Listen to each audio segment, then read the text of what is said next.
सच। हे प्राणनाथ गोबिंदे कृपा निधान जगत गुरो।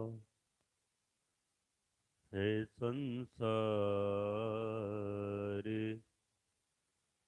ताप हरणे करुणामय सब दुख हरो।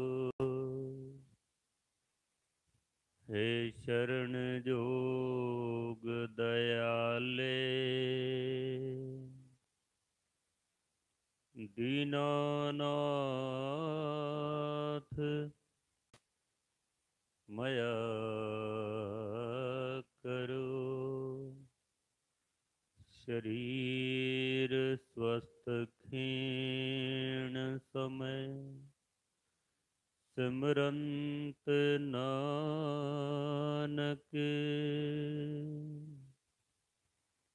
राम दामोदर माधवे।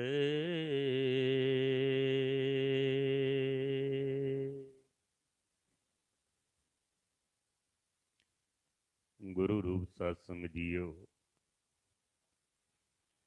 गुरु गोबिंद सिंह महाराज सच्चे पातशाह जी दे पावन पवित्र स्थान गुरुद्वारा बाला प्रीतम साहिब जी विखे आप हाजरियां भर रहे हो। अरदास करिए गुरु चरनां दे विच जैसे सतगुरु दी इस पावन स्थान दे उत्ते राणी साहिबा दी गोद विच बैठ गए सन। असी अरदास करिए सतगुर सच्चे पातशाह साडे हिरदे विच बैठ जान, ये जीवन साडा सफल हो सके। पावन स्थान ते अज अमृत वेले सतगुर दे प्रकाश तो बाद आसा दी वार जी दे कीर्तन दी समाप्ति हुई है। जो गुरु ने अज दा हुक्मनामा बख्शिश किया है, पावन हुक्मनामे दी विचार आप जी दे सन्मुख पेट कर सकां, उस तो पहले 10वें पातशाह दी बख्शिश की हुई पावन पवित्र फतेह सनिमर प्रवान करनी। वाहिगुरु जी का खालसा, वाहिगुरु जी की फतेह। गुरु अर्जन देव जी महाराज सच्चे पातशाह जी का पावन पवित्र शब्द अज सतगुरां ने साड़ी गोद विच पाया है। पंजवें गुरु नानक गुरु अर्जन देव जी महाराज जिन्हां दे अंदर इतनी प्रीत है, प्रेम है, तत्ती तवी दे उत्ते बैठ के भी जिन्हां दी रसना दे विचों कोई कौड़ा शब्द नहीं निकलिया है। जिन्हां दे अंदर इतनी प्रीत, इतना प्रेम है कि गर्म तवी दे उत्ते तत्ती तवी ते बैठे ने, उपरों रेत दे कड़छे पाए जांदे ने, पर फिर भी मेरे सतगुर शब्द गायन करते हैं। तेरा किया मीठा लागे हर नाम पदार्थ नानक मांगे। सतगुरु जी का पावन शब्द है अज का, जैतसरी राग का ये शब्द है। जैतसरी महला पंजवां। गुरु ग्रंथ साहब महाराज दे पावन अंग 702 दे उपर सुभायमान है। इस पावन शब्द दे विच महाराज जी बख्शिश करते ने कि चातरक चितवत बरसत मेह। चातरक चितवत बरसत मेह कृपा सिंध करुणा प्रभ तारो हर प्रेम भगत को नेह। गुरु अर्जन देव जी महाराज ਨਿਰੰਕਾਰ ਦੇ ਚਰਨਾਂ ਦੇ ਵਿੱਚ ਅਰਦਾਸ ਕਰਦੇ ਪਏ ਨੇ ਕਿ ਹੇ ਪ੍ਰਮਾਤਮਾ, ਹੇ ਨਿਰੰਕਾਰ, ਜਿਸ ਤਰ੍ਹਾਂ ਚਾਤਰਕ ਦੇ ਅੰਦਰ ਸਵਾਂਤੀ ਬੂੰਦ ਵਾਸਤੇ ਪ੍ਰੇਮ ਹੈ, ਐਸਾ ਪ੍ਰੇਮ ਤੂੰ ਮੇਰੇ ਹਿਰਦੇ ਦੇ ਵਿੱਚ ਬਖਸ਼ਿਸ਼ ਕਰ। ਜਿਤਨਾ ਪ੍ਰੇਮ ਚਾਤਰਕ ਦਾ ਹੈ, ਚਾਤਰਕ ਦੇ ਹੋਰ ਵੀ ਕਈ ਨਾਮ ਗੁਰੂ ਗ੍ਰੰਥ ਸਾਹਿਬ ਦੇ ਵਿੱਚ ਆਏ ਨੇ।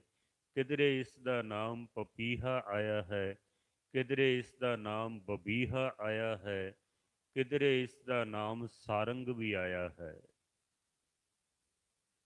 ਚਾਤਰਕ ਇੱਕ ਪੰਛੀ ਹੁੰਦਾ ਹੈ। ਉਸ ਪੰਛੀ ਦੇ ਅੰਦਰ ਬਰਸਾਤ ਦੇ ਵਿੱਚ ਜੋ ਕਣੀਆਂ ਡਿੱਗਦੀਆਂ ਨਾ, ਬੂੰਦਾਂ ਡਿੱਗਦੀਆਂ ਨੇ,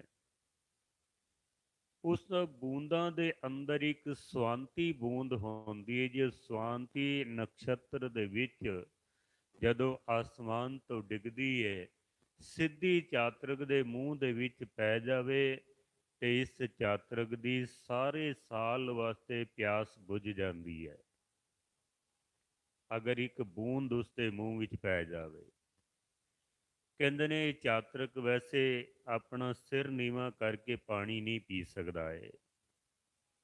ਅਗਰ ਇਹ ਪਾਣੀ ਪੀਵੇ, ਇਹਦੇ ਗਲੇ ਦੇ ਵਿੱਚ ਛੇਕ ਹੁੰਦਾ ਹੈ, ਇਹ ਪਾਣੀ ਪੀਂਦਾ ਹੈ ਤੇ ਉਹ ਪਾਣੀ ਬਾਹਰ ਨਿਕਲ ਜਾਂਦਾ ਹੈ, ਇਹਦੀ ਪਿਆਸ ਨਹੀਂ ਬੁਝਦੀ ਹੈ। ਇਸ ਵਾਸਤੇ ਹਰ ਵਕਤ ਆਪਣਾ ਮੂੰਹ ਉੱਚਾ ਕਰਕੇ ਤੇ ਪੁਕਾਰ ਕਰਦਾ ਹੈ ਕਿ ਸਵਾਂਤੀ ਬੂੰਦ ਮੇਰੇ ਮੁਖ ਵਿੱਚ ਪੈ ਜਾਵੇ।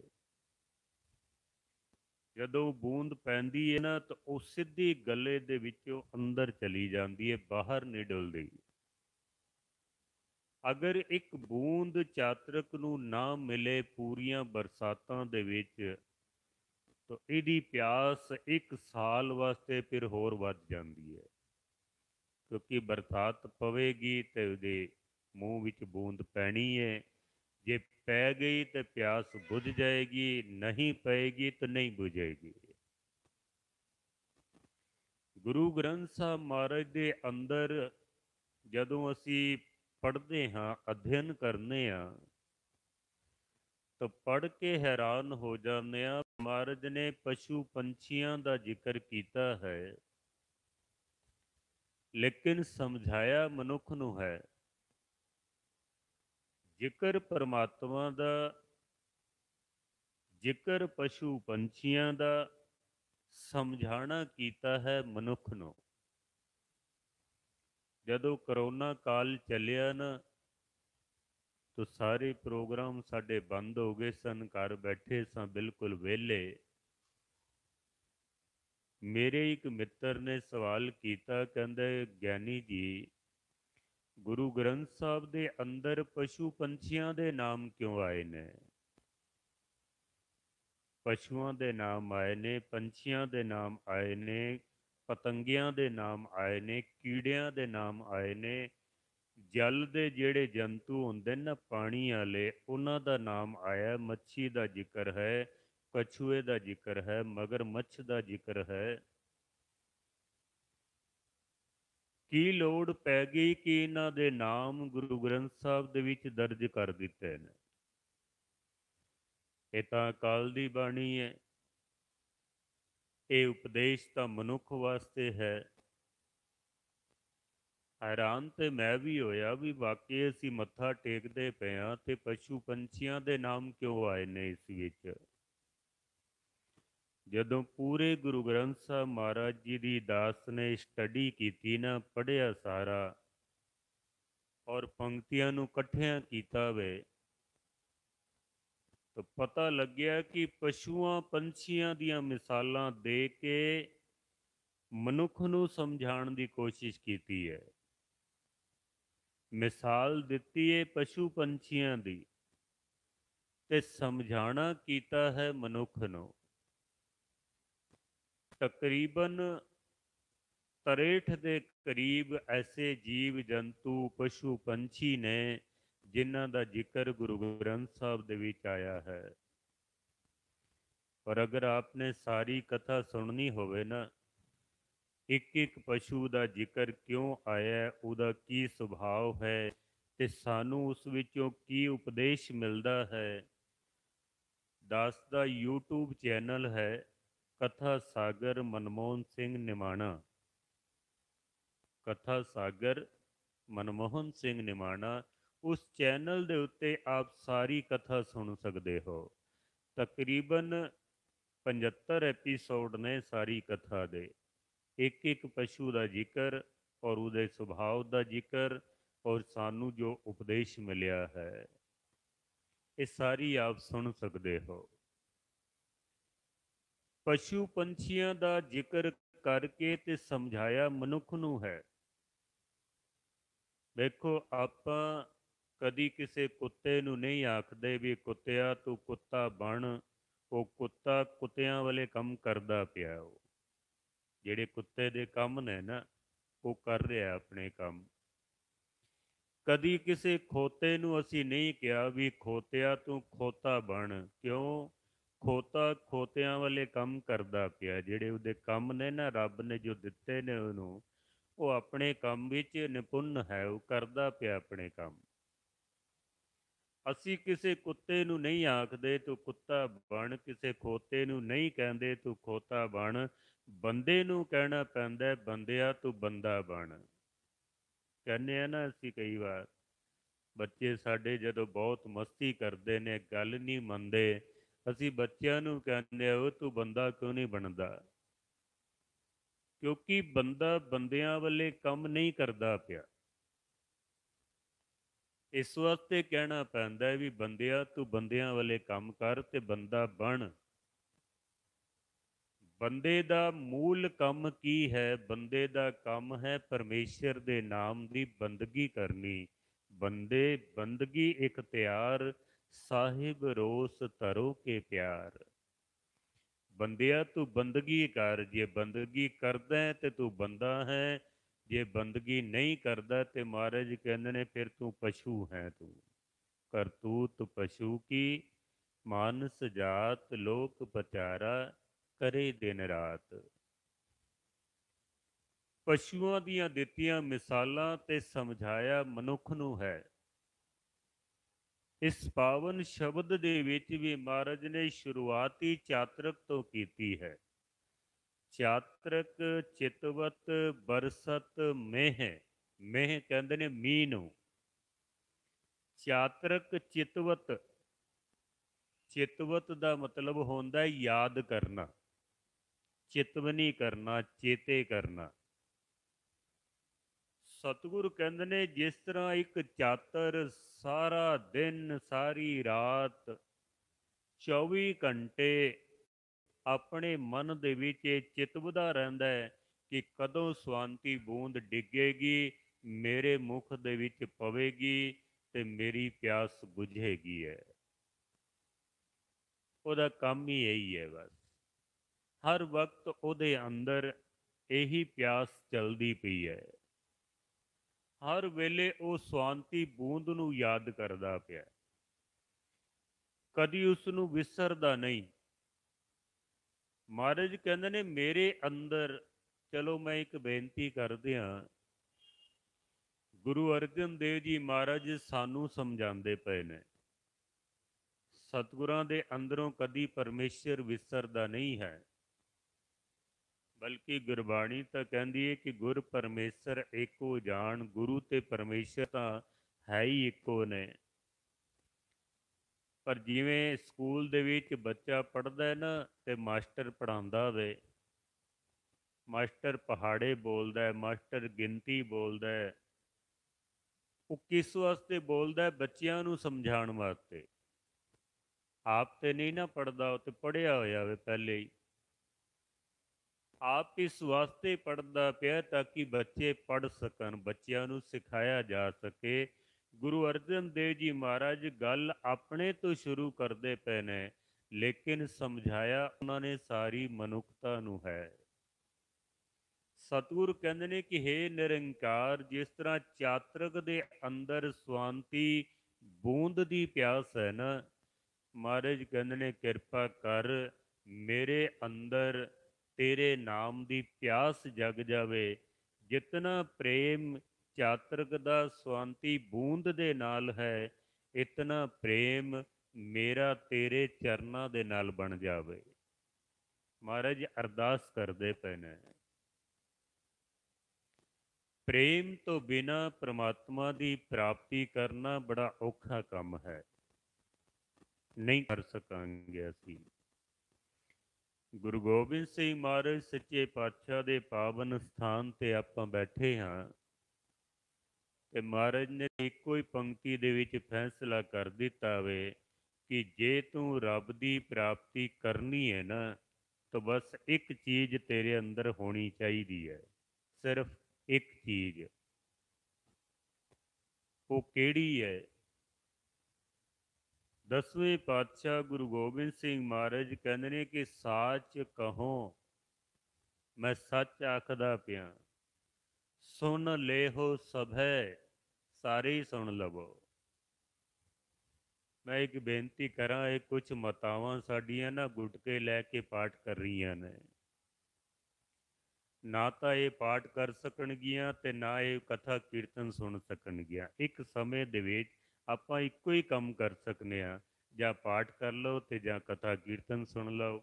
ਤੇ ਜੇ ਪਾਠ ਕਰਨਾ ਤਾਂ ਫਿਰ ਕਿਧਰੇ ਇਕਾਂਤ ਵਿੱਚ ਜਾ ਕੇ ਬਵੋ, ਜੇ ਕਥਾ ਸੁਣਨੀ ਗੁਰਦੁਆਰੇ ਵਿੱਚ ਬੈਠੇ ਹੋ ਤੇ ਫਿਰ ਕਥਾ ਸੁਣੋ। ਫਿਰ ਇੱਥੇ ਦੋ ਕੰਮ ਨਹੀਂ ਹੋ ਸਕਦੇ ਇੱਕੋ ਸਮੇਂ ਦੇ ਵਿੱਚ, ਨਾ ਪਾਠ ਹੋਏਗਾ ਤੇ ਨਾ ਕਥਾ ਕੀਰਤਨ ਸੁਣ ਸਕਾਂਗੇ ਅਸੀਂ। ਸਤਿਗੁਰੂ ਕਹਿੰਦੇ ਨੇ ਸਾਚ ਕਹੋ ਮੈਂ ਸੱਚ ਆਖਦਾ ਪਿਆ, ਸੁਣ ਲੇਹੋ ਸਭੇ ਸਾਰੇ ਹੀ ਸੁਣ ਲਵੋ। ਤੇ ਕੀ ਸੁਣ ਲਵੋ? ਮਹਾਰਾਜ ਕਹਿੰਦੇ ਨੇ ਜਿਨ ਪ੍ਰੇਮ ਕੀਓ ਤਿਨ ਹੀ ਪ੍ਰਭ ਪਾਇਓ। ਜਿਸ ਨੇ ਪ੍ਰੇਮ ਕੀਤਾ ਹੈ ਤਿਨ ਹੀ ਪ੍ਰਭ ਪਾਇਓ। ਹੁਣ ਸਤਿਗੁਰਾਂ ਨੇ ਇੱਥੇ ਇਹ ਨਹੀਂ ਆਖਿਆ ਵੀ ਜਿਸ ਨੇ ਦਾਨ ਦਿੱਤਾ ਉਹਨੇ ਰੱਬ ਨੂੰ ਪ੍ਰਾਪਤ ਕਰ ਲਿਆ ਵੇ, ਜਿਹਨੇ ਪਾਠ ਕੀਤਾ ਉਹਨੇ ਰੱਬ ਨੂੰ ਪ੍ਰਾਪਤ ਕਰ ਲਿਆ ਹੈ, ਜਿਸ ਨੇ ਸਿਮਰਨ ਕੀਤਾ ਉਹਨੇ ਰੱਬ ਨੂੰ ਪ੍ਰਾਪਤ ਕਰ ਲਿਆ ਹੈ, ਜਿਹਨੇ ਕਥਾ ਕੀਤੀ ਹੈ ਉਹਨੇ ਰੱਬ ਨੂੰ ਪ੍ਰਾਪਤ ਕੀਤਾ ਹੈ, ਜਿਹਨੇ ਕੀਰਤਨ ਕੀਤਾ ਉਹਨੇ ਰੱਬ ਨੂੰ ਪ੍ਰਾਪਤ ਕਰ ਲਿਆ ਹੈ, ਜਿਸ ਨੇ ਸੇਵਾ ਕੀਤੀ ਹੈ ਉਹਨੇ ਰੱਬ ਨੂੰ ਪ੍ਰਾਪਤ ਕਰ ਲਿਆ। ਮਹਾਰਾਜ ਨੇ ਐਸਾ ਕੁਝ ਵੀ ਨਹੀਂ ਆਖਿਆ ਹੈ। ਸਤਿਗੁਰੂ ਕਹਿੰਦੇ ਨੇ ਜਿਨ ਪ੍ਰੇਮ ਕੀਓ, ਜਿਸ ਨੇ ਪ੍ਰੇਮ ਕੀਤਾ ਹੈ ਤਿਨ ਹੀ ਪ੍ਰਭ ਪਾਇਓ, ਉਸਨੇ ਪ੍ਰਮਾਤਮਾ ਦੀ ਪ੍ਰਾਪਤੀ ਕਰ ਲਈ ਹੈ। ਜਿਸ ਦੇ ਅੰਦਰ ਪ੍ਰੇਮ ਹੈ ਸਮਝ ਲਓ ਪ੍ਰਮਾਤਮਾ ਦੀ ਪ੍ਰਾਪਤੀ ਕਰ ਸਕਦਾ ਹੈ। ਜਾਂ ਇੰਜ ਕਹਿ ਲਈਏ ਕਿ ਸਾਨੂੰ ਅਗਰ ਪ੍ਰਮਾਤਮਾ ਦੀ ਪ੍ਰਾਪਤੀ ਕਰਨ ਦਾ ਚਾਅ ਹੋਵੇ ਮਨ ਵਿੱਚ, ਤਾਂ ਮਹਾਰਾਜ ਕਹਿੰਦੇ ਨੇ ਪ੍ਰੇਮ ਤੋਂ ਬਿਨਾਂ ਤੂੰ ਕਰ ਨਹੀਂ ਸਕੇਗਾ। ਜਿਵੇਂ ਬਾਜ਼ਾਰ ਦੇ ਵਿੱਚੋਂ ਅਸੀਂ ਕੋਈ ਵਸਤੂ ਖਰੀਦਣੀ ਹੋਵੇ ਨਾ, ਪੈਸੇ ਤੋਂ ਬਿਨਾਂ ਤੁਸੀਂ ਵਸਤੂ ਖਰੀਦ ਨਹੀਂ ਸਕਦੇ ਹੋ। ਤੇ ਜੇ ਰੱਬ ਦੀ ਪ੍ਰਾਪਤੀ ਕਰਨੀ ਹੋਵੇ ਤਾਂ ਕਿਵੇਂ ਕਰੋਗੇ? ਪ੍ਰੇਮ ਤੋਂ ਬਿਨਾਂ ਨਹੀਂ ਕਰ ਸਕੋਗੇ। ਤੇ ਤੁਸੀਂ ਆਖੋਗੇ ਫਿਰ ਅਸੀਂ ਜਿਹੜਾ ਪਾਠ ਕਰਦੇ ਪਏ ਹਾਂ, ਸਿਮਰਨ ਕਰਦੇ ਪਏ ਹਾਂ, ਬੰਦਗੀ ਕਰਦੇ ਪਏ ਹਾਂ, ਜਿਹੜਾ ਅਸੀਂ ਦਾਨ ਕੀਤਾ ਵੇ, ਜਿਹੜੀ ਅਸੀਂ ਸੇਵਾ ਕਰ ਰਹੇ ਹਾਂ, ਇਤਨੀ ਦੂਰੋਂ ਦੂਰੋਂ ਚੱਲ ਕੇ ਜੋ ਅਸੀਂ ਗੁਰਦੁਆਰੇ ਵਿੱਚ ਆਏ ਹਾਂ, ਬੈਠੇ ਹਾਂ, ਯਾਤਰਾ ਕਰਦੇ ਪਏ ਹਾਂ, ਕਿਆ ਸਾਨੂੰ ਪਰਮਾਤਮਾ ਦੀ ਪ੍ਰਾਪਤੀ ਨਹੀਂ ਹੋਵੇਗੀ? ਤੇ ਮੈਂ ਹੱਥ ਜੋੜ ਕੇ ਤੁਹਾਡੇ ਕੋਲੋਂ ਮਾਫੀ ਮੰਗ ਲੈਣਾ, ਨਹੀਂ ਹੋਵੇਗੀ। ਕਿਉਂ ਨਹੀਂ ਹੋਵੇਗੀ? ਪਾਠ ਤੇ ਅਸੀਂ ਕਰਨਾ ਹੈ, ਲੇਕਿਨ ਪਾਠ ਪ੍ਰੇਮ ਨਾਲ ਕਰਨਾ ਹੈ।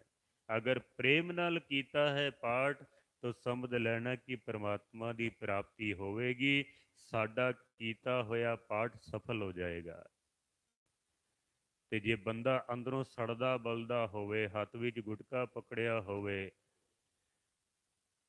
ਜ਼ਬਾਨ ਤੇ ਪਾਠ ਚੱਲਦਾ ਪਿਆ, ਮਨ ਵਿੱਚ ਕਲਪਨਾ ਬਣੀ ਹੋਈ ਹੈ, ਪਰਿਵਾਰ ਨੂੰ ਗਾਲਾਂ ਕੱਢਦਾ ਪਿਆ, ਬੱਚਿਆਂ ਨੂੰ ਗਾਲਾਂ ਕੱਢਦਾ ਪਿਆ, ਗੰਦੇ ਵਿਚਾਰ ਮਨ ਵਿੱਚ ਚੱਲਦੇ ਪਏ ਨੇ, ਮਨ ਭਟਕਦਾ ਪਿਆ ਕਿਧਰੇ, ਤਾਂ ਪਾਠ ਕਰਨ ਦਾ ਫਿਰ ਕੀ ਲਾਭ ਹੈ ਸਾਡਾ? ਪ੍ਰੇਮ ਨਾਲ ਅਗਰ ਪਾਠ ਕੀਤਾ ਹੋਵੇ ਤਾਂ ਮਹਾਰਾਜ ਦੀ ਬਾਣੀ ਵੀ ਕਹਿੰਦੀ ਹੈ ਕਿ ਹਰ ਕਾ ਬਿਲੋਵਨਾ ਬਿਲੋਵੋ ਮੇਰੇ ਭਾਈ, ਸਹਿਜ ਬਿਲੋਵੋ ਜੈਸੇ ਤਤ ਨਾ ਜਾਈ। ਤੋ ਬਾਣੀ ਪੜ੍ਹਦਾ ਪਿਆ ਨਾ, ਪ੍ਰੇਮ ਨਾਲ ਪੜ੍ਹ। ਪਰ ਸਾਡੇ ਕੋਲ ਇਤਨਾ ਸਮਾਂ ਕਿੱਥੇ ਬਾਣੀ ਪ੍ਰੇਮ ਨਾਲ ਪੜ੍ਹ ਸਕੀਏ ਅਸੀਂ ਤਾਂ ਸੁਖਮਨੀ ਸਾਹਿਬ ਦਾ ਪਾਠ ਵੀ 20-25 ਮਿੰਟਾਂ ਦੇ ਵਿੱਚ ਉਡਾ ਕੇ ਰੱਖ ਦਿੰਦੇ ਹਾਂ ਪ੍ਰੇਮ ਕਿੱਥੇ ਸਾਡੇ ਕੋਲ? ਅਗਰ ਪ੍ਰੇਮ ਦੇ ਨਾਲ ਸੁਖਮਨੀ ਸਾਹਿਬ ਦਾ ਪਾਠ ਕਰੋ ਨਾ, ਕਮ ਸੇ ਕਮ 1 ਘੰਟੇ ਦਾ ਸਮਾਂ ਲੱਗਦਾ ਹੈ ਪਾਠ ਕਰਨ ਵਿੱਚ, ਬਲਕਿ ਇਸ ਤੋਂ ਜ਼ਿਆਦਾ ਲੱਗ ਜਾਂਦਾ ਹੈ। ਜਪਜੀ ਸਾਹਿਬ ਦਾ ਪਾਠ ਮੈਂ ਦੇਖਿਆ ਲੋਕੀ 5-7 ਮਿੰਟਾਂ ਦੇ ਵਿੱਚ ਉਡਾ ਕੇ ਰੱਖ ਦਿੰਦੇ ਨੇ। ਟਾਈਮ ਨਹੀਂ ਸਾਡੇ ਕੋਲ ਇਤਨਾ, ਤੇ ਕਈ ਤਾਂ ਹੱਦ ਹੀ ਮੁਕਾ ਦਿੰਦੇ ਨੇ। ਸਵੇਰੇ ਉੱਠਦੇ ਨੇ, ਕਛਹਿਰਾ ਤੋਲੀਆ ਪਕੜਿਆ, ਬਾਥਰੂਮ ਵਿੱਚ ਗਏ ਤੇ ਜਪਜੀ ਸਾਹਿਬ ਸ਼ੁਰੂ ਕਰ ਲਿਆ, ਬਾਥਰੂਮ ਦੇ ਵਿੱਚੋਂ ਬਾਹਰ ਨਿਕਲੇ ਤੇ ਜਿੰਨੀ ਨਾਮ ਤੇ ਆਇਆ, ਗਏ ਮਸ਼ੱਕਤ ਕਾਲ, ਉਹ ਜਪਜੀ ਸਾਹਿਬ ਉੱਥੇ ਬਾਥਰੂਮ ਵਿੱਚ ਹੀ ਪੂਰਾ ਹੋ ਜਾਂਦਾ ਹੈ। ਸਾਡੇ ਕੋਲ ਇਤਨਾ ਵੀ ਸਮਾਂ ਨਹੀਂ ਵੀ 10 ਮਿੰਟ ਬੈਠ ਕੇ ਤੇ ਪ੍ਰੇਮ ਦੇ ਨਾਲ ਉਸ ਗੁਰੂ ਨੂੰ ਆਪਣੇ ਹਿਰਦੇ ਦੇ ਵਿੱਚ ਵਸਾ ਕੇ ਸੁਰਤ ਨੂੰ ਜੋੜਨ ਦਾ ਯਤਨ ਕਰੀਏ ਤੇ ਪ੍ਰੇਮ ਦੇ ਨਾਲ ਬਾਣੀ ਪੜ੍ਹੀਏ। ਮੈਂ ਅਰਜ਼ ਕਰਦਾ ਪਿਆ, ਅਗਰ ਪ੍ਰੇਮ ਨਾਲ ਨਹੀਂ ਨਾ ਕੀਤਾ ਤਾਂ ਜਿਤਨੇ ਧਾਰਮਿਕ ਕਰਮ ਕਰ ਰਹੇ ਹਨ ਅਸੀਂ, ਇਹਨਾਂ ਦਾ ਕੋਈ ਲਾਭ ਨਹੀਂ ਜੇ ਮਿਲਣਾ। ਪਾਠ ਕੀਤਾ ਅਗਰ ਪ੍ਰੇਮ ਨਾਲ ਨਹੀਂ ਕੀਤਾ ਤਾਂ ਪਾਠ ਕਰਨ ਦਾ ਕੋਈ ਲਾਭ ਨਹੀਂ ਮਿਲਣਾ ਹੈ। ਔਰ ਆਪ ਦੇਖ ਸਕਦੇ ਹੋ, ਲੋਕੀ ਸੁਖਮਨੀ ਸਾਹਿਬ ਵੀ ਪੜ੍ਹਦੇ ਪਏ ਤੇ ਅੰਦਰੋਂ ਸੜਦੇ ਬਲਦੇ ਵੀ ਪਏ ਨੇ। ਬਾਣੀ ਦੀ ਤਾਂ ਇੱਕ ਪੰਕਤੀ ਬੰਦੇ ਨੂੰ ਨਿਹਾਲ ਕਰਕੇ ਰੱਖ ਦਿੰਦੀ ਹੈ। ਮਹਾਰਾਜ ਕਹਿੰਦੇ ਨੇ, ਕਿਨਕਾ ਏਕ ਜਿਸ ਜੀ ਬਸਾਵੇ, ਤਾਂ ਕੀ ਮਹਿਮਾ ਗਨੀ ਨਾ ਆਵੇ। ਉਹਦੇ ਇੱਕੋ ਹੀ ਪੰਕਤੀ ਅਗਰ ਪ੍ਰੇਮ ਨਾਲ ਪੜ੍ਹ ਲਵੇ ਨਾ, ਤੇ ਉਹਦਾ ਤੇ ਜੀਵਨ ਹੀ ਨਿਹਾਲ ਹੋ ਜਾਂਦਾ ਹੈ।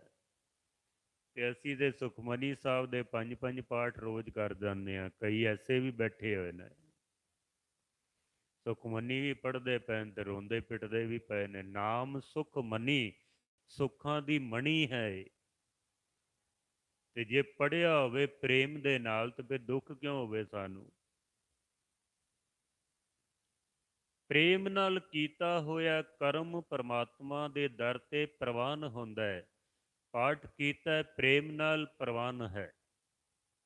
ਮੈਂ ਕਥਾ ਕਰਦਾ ਪਿਆ ਨਾ, ਚਲੋ ਮੈਂ ਗੱਲ ਆਪਣੇ ਤੋਂ ਸ਼ੁਰੂ ਕਰਾਂ, ਕਿਉਂਕਿ ਕਈਆਂ ਦਾ ਹਾਜ਼ਮਾ ਬੜਾ ਕੱਚਾ ਹੁੰਦਾ ਹੈ, ਫਿਰ ਬਾਅਦ ਵਿੱਚ ਉਹ ਸਾਡੇ ਨਾਲ ਬਹਿਸ ਬਸਾਈ ਕਰਨ ਲੱਗ ਪੈਂਦੇ ਨੇ। ਫਿਰ ਮੈਂ ਕਥਾ ਕਰਦਾ ਪਿਆ, ਅਗਰ ਮੈਂ ਕਥਾ ਪ੍ਰੇਮ ਨਾਲ ਨਹੀਂ ਕੀਤੀ ਤਾਂ ਮੇਰੀ ਕਥਾ ਕਰਨ ਦਾ ਵੀ ਕੋਈ ਲਾਭ ਨਹੀਂ ਹੈ। ਫਿਰ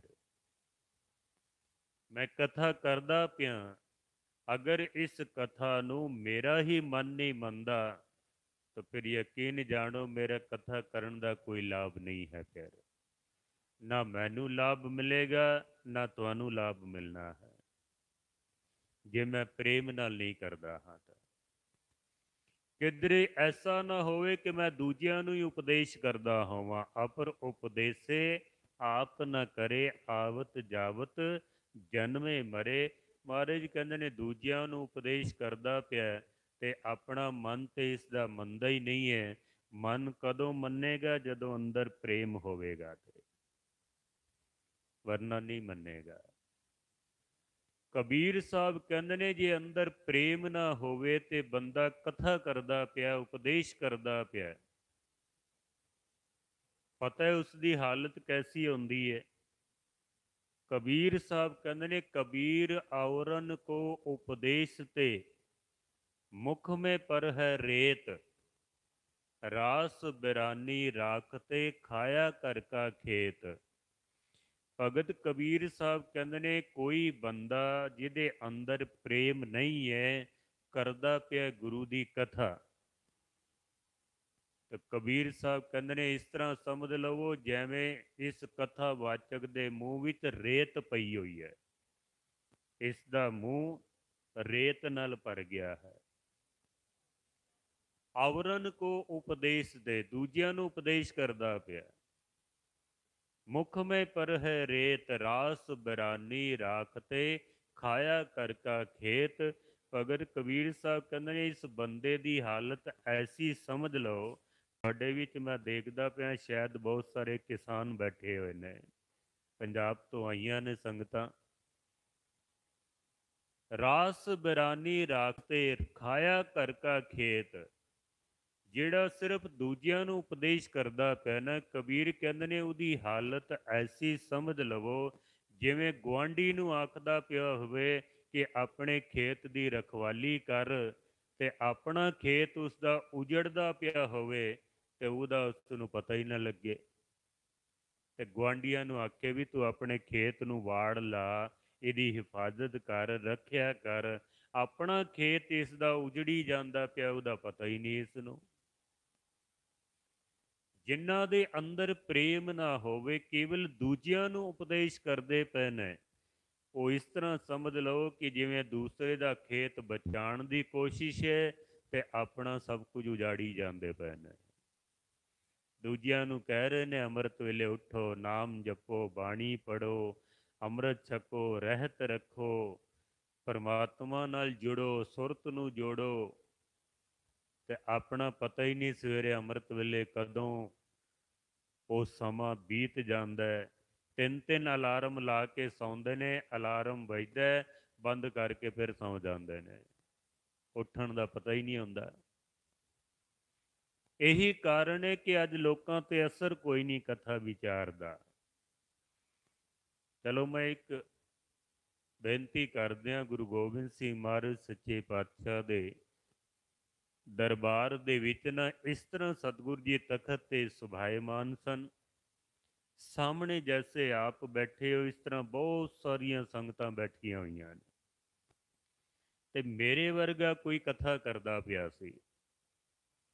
ਕਥਾ ਜਦੋਂ ਚੱਲਦੀ ਪਈ ਸੀ ਨਾ, ਕਥਾ ਦੀ ਸਮਾਪਤੀ ਤੋਂ ਬਾਅਦ ਇੱਕ ਸਿੱਖ ਨੇ ਉੱਠ ਕੇ ਤੇ ਮਹਾਰਾਜ ਨੂੰ ਆਖਿਆ ਵੀ ਸੱਚੇ ਪਾਤਸ਼ਾਹ ਜੀ ਇੱਕ ਗੱਲ ਪੁੱਛਣੀ ਹੈ ਤੁਹਾਨੂੰ। ਤੇ ਮਹਾਰਾਜ ਨੇ ਆਖਿਆ ਪੁੱਛੋ। ਸਿੱਖ ਕਹਿੰਦੇ ਮਹਾਰਾਜ ਜੀ ਇੱਕ ਬੰਦਾ ਕਥਾ ਕਰਦਾ ਹੈ ਤੇ ਸਾਡਾ ਬੜਾ ਹੀ ਮਨ ਜੁੜਦਾ ਹੈ ਉਸ ਵਿੱਚ, ਦਿਲ ਕਰਦਾ ਹੈ ਵੀ ਇਹਨੂੰ ਰੋਕੀਏ ਹੀ ਨਾ, ਇਹ ਹੋਰ ਕਰੇ ਹੋਰ ਕਰੇ ਹੋਰ ਕਰੇ, ਅਸੀਂ ਸੁਣਦੇ ਹੀ ਜਾਈਏ, ਬੜਾ ਉਸ ਵਿੱਚ ਮਨ ਸਾਡਾ ਜੁੜ ਜਾਂਦਾ ਹੈ। ਮਹਾਰਾਜ ਦੂਸਰਾ ਬੰਦਾ ਕਥਾ ਕਰਦਾ ਵੇ, ਸਾਡਾ ਦਿਲ ਕਰਦਾ ਹੈ ਵੀ ਇਹਨੂੰ ਹੁਣੇ ਬੰਦ ਕਰਾ ਦਈਏ, ਸਾਡਾ ਮਨ ਹੀ ਨਹੀਂ ਜੁੜਦਾ ਉਸ ਵਿੱਚ। ਗੁਰਬਾਣੀ ਉਹੀ ਹੈ, ਵਿਚਾਰ ਤੁਹਾਡੇ ਨੇ, ਕਥਾ ਉਹੀ ਹੈ। ਇੱਕ ਬੰਦਾ ਕਰਦਾ ਹੈ ਤੇ ਸਾਡਾ ਦਿਲ ਕਰਦਾ ਹੈ ਵੀ ਹੋਰ ਕਰੀ ਜਾਏ, ਦੂਜਾ ਬੰਦਾ ਕਰਦਾ ਹੈ ਸਾਡਾ ਮਨ ਕਰਦਾ ਹੈ ਇਹਨੂੰ ਚੁੱਪ ਕਰਾ ਦਈਏ ਹੁਣੇ ਹੀ। ਮਹਾਰਾਜ ਕਾਰਨ ਕੀ ਹੈ? ਸਮਝ ਨਹੀਂ ਆਉਂਦੀ। ਕਥਾ ਉਹੀ ਹੈ, ਗੁਰਬਾਣੀ ਉਹੀ ਤੁਹਾਡੀ ਹੈ, ਕਾਰਨ ਕੀ ਹੈ ਇਸ ਦਾ? ਮਹਾਰਾਜ ਸੱਚੇ ਪਾਤਸ਼ਾਹ ਜੀ ਨੇ ਇਸ਼ਾਰਾ ਕੀਤਾ ਇੱਕ ਸਿੱਖ ਨੂੰ ਜੋ ਕੋਲ ਸੇਵਾਦਾਰ ਸੀ ਨਾ, ਉਹਨੂੰ ਆਖਿਆ ਵੀ 2 ਕਮਾਨ ਲੈ ਕੇ ਆ ਤੇ 2 ਤੀਰ ਲੈ ਕੇ ਆ। ਉਹ 2 ਕਮਾਣਾ ਲੈ ਆ ਤੇ 2 ਤੀਰ ਲੈ ਆਂਦੇ। ਮਹਾਰਾਜ ਨੇ ਆਖਿਆ ਵੀ ਸਾਹਮਣੇ ਇੱਕ ਨਿਸ਼ਾਨਾ ਰੱਖ ਦਿਓ। ਇੱਕ ਛੋਟਾ ਜਿਹਾ ਮਟਕਾ ਲਿਆ ਕੇ ਤੇ ਸਾਹਮਣੇ ਰੱਖ ਦਿੱਤਾ।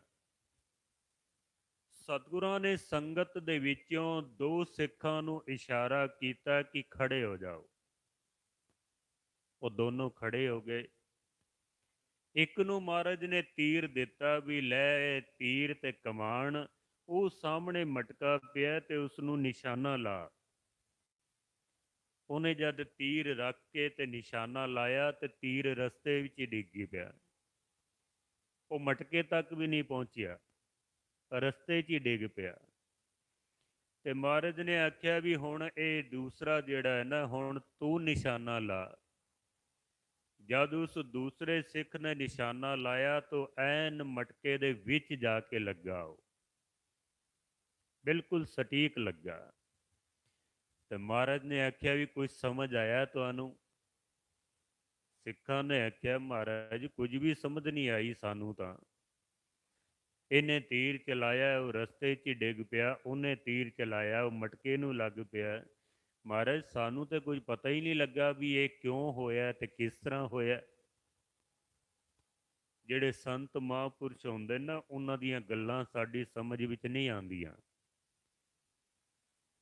ਇੱਕ ਵਿਦਵਾਨ ਕਹਿੰਦਾ ਜੈਸੇ ਕੇਲੇ ਕੇ ਪਾਤ ਪਾਤ ਮੈਂ ਪਾਤ ਹੈ, ਤਿਉਂ ਸੰਤਨ ਕੀ ਬਾਤ ਬਾਤ ਮੈਂ ਬਾਤ ਹੈ। ਜਿਵੇਂ ਕੇਲੇ ਦੇ ਦਰਖਤ ਦੇ ਵਿੱਚੋਂ, ਪੱਤਿਆਂ ਦੇ ਵਿੱਚੋਂ ਹੋਰ ਪੱਤੇ ਨਿਕਲਦੇ ਨੇ, ਫਿਰ ਉਹਨਾਂ ਪੱਤਿਆਂ 'ਚੋਂ ਹੋਰ ਪੱਤੇ ਨਿਕਲਦੇ ਨੇ। ਇਸ ਤਰ੍ਹਾਂ ਸੰਤਾਂ ਦੀਆਂ ਜਿਹੜੀਆਂ ਗੱਲਾਂ ਹੁੰਦੀਆਂ ਨਾ, ਉਹਨਾਂ ਦੇ ਵਿੱਚ ਬੜੀਆਂ ਰਮਜ਼ਾਂ ਹੁੰਦੀਆਂ ਨੇ, ਬੜੇ ਰਹੱਸ ਹੁੰਦੇ ਨੇ। ਜੇ ਅਰਥ ਕਰਦੇ ਜਾਈਏ ਨਾ, ਤੇ ਅਰਥਾਂ ਦਾ ਕੋਈ ਅੰਤ ਹੀ ਨਹੀਂ ਹੁੰਦਾ। ਫਿਰ ਆਮ ਬੰਦੇ ਦੀ ਸਮਝ ਵਿੱਚ ਨਹੀਂ ਆਉਂਦੀ ਹੈ। ਮਹਾਰਾਜ ਸਾਨੂੰ ਤਾਂ ਕੁਝ ਪੱਲੇ ਹੀ ਨਹੀਂ ਪਿਆ ਵੀ ਹੋਇਆ ਕੀ ਹੈ। ਇੱਕ ਦਾ ਤੀਰ ਰਸਤੇ ਡਿੱਗ ਪਿਆ ਤੇ ਦੂਜੇ ਦਾ ਤੀਰ ਉੱਥੇ ਪਹੁੰਚ ਗਿਆ ਵੇ। ਗੁਰੂ ਗੋਬਿੰਦ ਸਿੰਘ ਮਹਾਰਾਜ ਕਹਿੰਦੇ ਨੇ ਵੀ ਇਹ ਜਿਹੜਾ ਪਹਿਲਾ ਬੰਦਾ ਨਾ ਜਿਹਨੇ ਤੀਰ ਚਲਾਇਆ, ਜਿਹਦਾ ਤੀਰ ਰਸਤੇ 'ਚ ਹੀ ਡਿੱਗ ਪਿਆ, ਅਸੀਂ ਇਸ ਨੂੰ ਹੁਕਮ ਕੀਤਾ ਤੇ ਇਹਨੇ ਤੀਰ ਪਕੜ ਲਿਆ।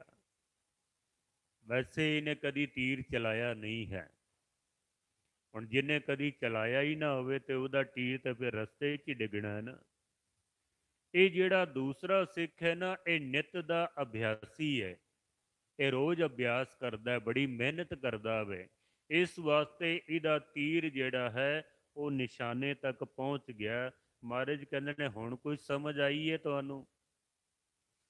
ਸਿੱਖਾਂ ਨੇ ਆਖਿਆ ਮਹਾਰਾਜ ਅਜੇ ਵੀ ਕੁਝ ਪੱਲੇ ਨਹੀਂ ਪਿਆ ਸਾਡੇ। ਸਵਾਲ ਅਸੀਂ ਕੀਤਾ ਵੀ ਇੱਕ ਬੰਦਾ ਕਥਾ ਕਰਦਾ ਤਾਂ ਬੜਾ ਆਨੰਦ ਆਉਂਦਾ ਹੈ, ਇੱਕ ਬੰਦਾ ਕਥਾ ਕਰਦਾ ਤਾਂ ਸਾਡਾ ਮਨ ਹੀ ਨਹੀਂ ਜੁੜਦਾ। ਤੁਸੀਂ ਇਹ ਤੀਰਾਂ ਦੀ ਗੱਲ ਸਮਝਾਉਂਦੇ ਪਏ ਹੋ, ਸਾਡੇ ਪੱਲੇ ਕੁਝ ਨਹੀਂ ਪੈਂਦਾ ਪਿਆ। ਹੁਣ ਮਹਾਰਾਜ ਸੱਚੇ ਪਾਤਸ਼ਾਹ ਨੇ ਜੋ ਆਖਿਆ ਨਾ, ਉਹ ਬੜੇ ਧਿਆਨ ਨਾਲ ਸੁਣਨਾ ਤੁਸੀਂ। ਸਤਿਗੁਰੂ ਕਹਿੰਦੇ ਨੇ ਵੀ ਇੱਕ ਬੰਦਾ ਕਥਾ ਕਰਦਾ ਹੈ ਤੇ ਰਸ ਨਹੀਂ ਆਉਂਦਾ, ਤੁਹਾਡਾ ਮਨ ਕਰਦਾ ਵੀ ਇਹਨੂੰ ਹੁਣੇ ਹੀ ਚੁੱਪ ਕਰਾ ਦਈਏ।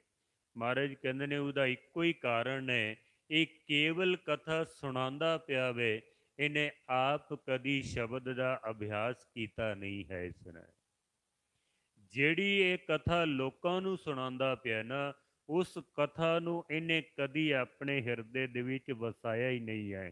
ਇਸ ਵਾਸਤੇ ਇਹਦੇ ਜਿਹੜੇ ਵਿਚਾਰ ਨੇ ਨਾ, ਉਹ ਵਿਚਾਰ ਰਸਤੇ ਦੇ ਵਿੱਚ ਹੀ ਡਿੱਗ ਪੈਂਦੇ ਨੇ, ਤੁਹਾਡੇ ਤੱਕ ਪਹੁੰਚਦੇ ਹੀ ਨਹੀਂ ਹਨ। ਤੇ ਜਦ ਤੁਹਾਡੇ ਤੱਕ ਵਿਚਾਰ ਪਹੁੰਚਦੀ ਨਹੀਂ ਤੇ ਫਿਰ ਰਸ ਵੀ ਨਹੀਂ ਆਉਂਦਾ ਤੁਹਾਨੂੰ। ਤੇ ਮਹਾਰਾਜ ਕਹਿੰਦੇ ਨੇ ਜਿਹੜਾ ਦੂਸਰਾ ਕਥਾ ਕਰਦਾ ਨਾ, ਜਿਹਦੇ ਵੀ ਤੁਹਾਡਾ ਮਨ ਜੁੜ ਜਾਂਦਾ ਵੇ, ਉਹਨੂੰ ਇਸ ਤਰ੍ਹਾਂ ਸਮਝ ਲਵੋ ਕਿ ਜਿਵੇਂ ਪਹਿਲੇ ਆਪ ਅਭਿਆਸ ਕਰਦਾ ਵੇ, ਪਹਿਲੇ ਸ਼ਬਦ ਦੀ ਵਿਚਾਰ ਨੂੰ ਆਪਣੇ ਹਿਰਦੇ ਦੇ ਵਿੱਚ ਵਸਾਉਂਦਾ ਹੈ ਤੇ ਫਿਰ ਲੋਕਾਂ ਨੂੰ ਉਪਦੇਸ਼ ਕਰਦਾ ਵੇ। ਇਹ ਇਸ ਤਰ੍ਹਾਂ ਸਮਝ ਲਵੋ ਜੈਸੇ ਨਿੱਤ ਦਾ ਅਭਿਆਸੀ ਹੈ, ਜਿਵੇਂ ਉਸ ਨਿੱਤ ਦੇ ਅਭਿਆਸੀ ਨੇ ਤੀਰ ਚਲਾਇਆ ਤੇ ਉਹ ਤੀਰ ਨਿਸ਼ਾਨੇ ਤੇ ਲੱਗਾ ਨਾ। ਜਿਹੜੇ ਸ਼ਬਦ ਦੇ ਅਭਿਆਸੀ ਹੁੰਦੇ ਨਾ, ਉਹਨਾਂ ਦੇ ਜਿਹੜੇ ਮੁਖ ਦੇ ਵਿੱਚੋਂ ਬਚਨ ਨਿਕਲਦੇ ਹਨ, ਉਹ ਬਚਨ ਸਾਡੇ ਕੰਨਾਂ ਦੇ ਰਾਹੀਂ ਜਦੋਂ ਸਾਡੇ ਹਿਰਦੇ ਤੱਕ ਪਹੁੰਚਦੇ ਨੇ ਨਾ, ਤੇ ਉਹ ਐਨ ਨਿਸ਼ਾਨੇ ਤੇ ਜਾ ਕੇ ਲੱਗਦੇ ਨੇ। ਜਦ ਹਿਰਦੇ ਦੇ ਵਿੱਚ ਸ਼ਬਦ ਦਾ ਬਾਣ ਲੱਗਦਾ ਹੈ ਤਾਂ ਫਿਰ ਸਾਡਾ ਦੁਨਿਆਵੀ ਜਿਹੜਾ ਰਸ ਹੈ ਉਹ ਖਤਮ ਹੋ ਜਾਂਦਾ ਹੈ ਤੇ ਪਰਮਾਤਮਾ ਦੇ ਨਾਮ ਦਾ ਰਸ ਆਉਣਾ ਸ਼ੁਰੂ ਹੋ ਜਾਂਦਾ ਹੈ। ਭਗਤ ਕਬੀਰ ਸਾਹਿਬ ਕਹਿੰਦੇ ਨੇ, ਕਬੀਰ ਸਤਿਗੁਰ ਸੂਰਮੇ ਬਾਹਿਆ ਬਾਣ ਜੋ ਏਕ, ਲਾਗਤ ਹੀ ਪੋਏ ਗਿਰ ਪਰਿਆ ਪਰਾ ਕਲੇਜੇ ਛੇਕ।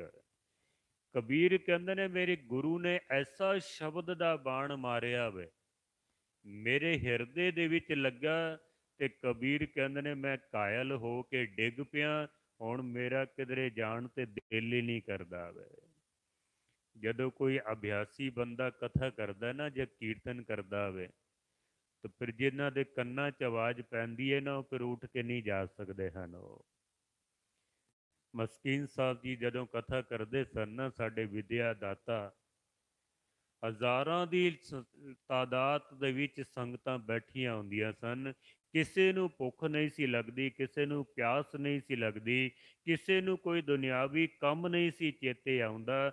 ਜਿਹੜਾ ਇੱਕ ਵਾਰੀ ਆ ਕੇ ਬਹਿ ਗਿਆ ਨਾ, ਉਹਨੂੰ ਫਿਰ ਪਤਾ ਨਹੀਂ ਸੀ ਲੱਗਦਾ ਕਦੋਂ 1 ਘੰਟਾ, 1.5 ਘੰਟਾ, 2-2 ਘੰਟੇ ਕਦੋਂ ਬੀਤ ਗਏ ਨੇ, ਕੁਝ ਪਤਾ ਨਹੀਂ ਸੀ ਲੱਗਦਾ ਫਿਰ ਉਹਨਾਂ ਨੂੰ, ਕਿਉਂਕਿ ਉਹਨਾਂ ਨੇ ਸ਼ਬਦ ਦਾ ਅਭਿਆਸ ਪਹਿਲੇ ਖੁਦ ਕੀਤਾ ਹੈ।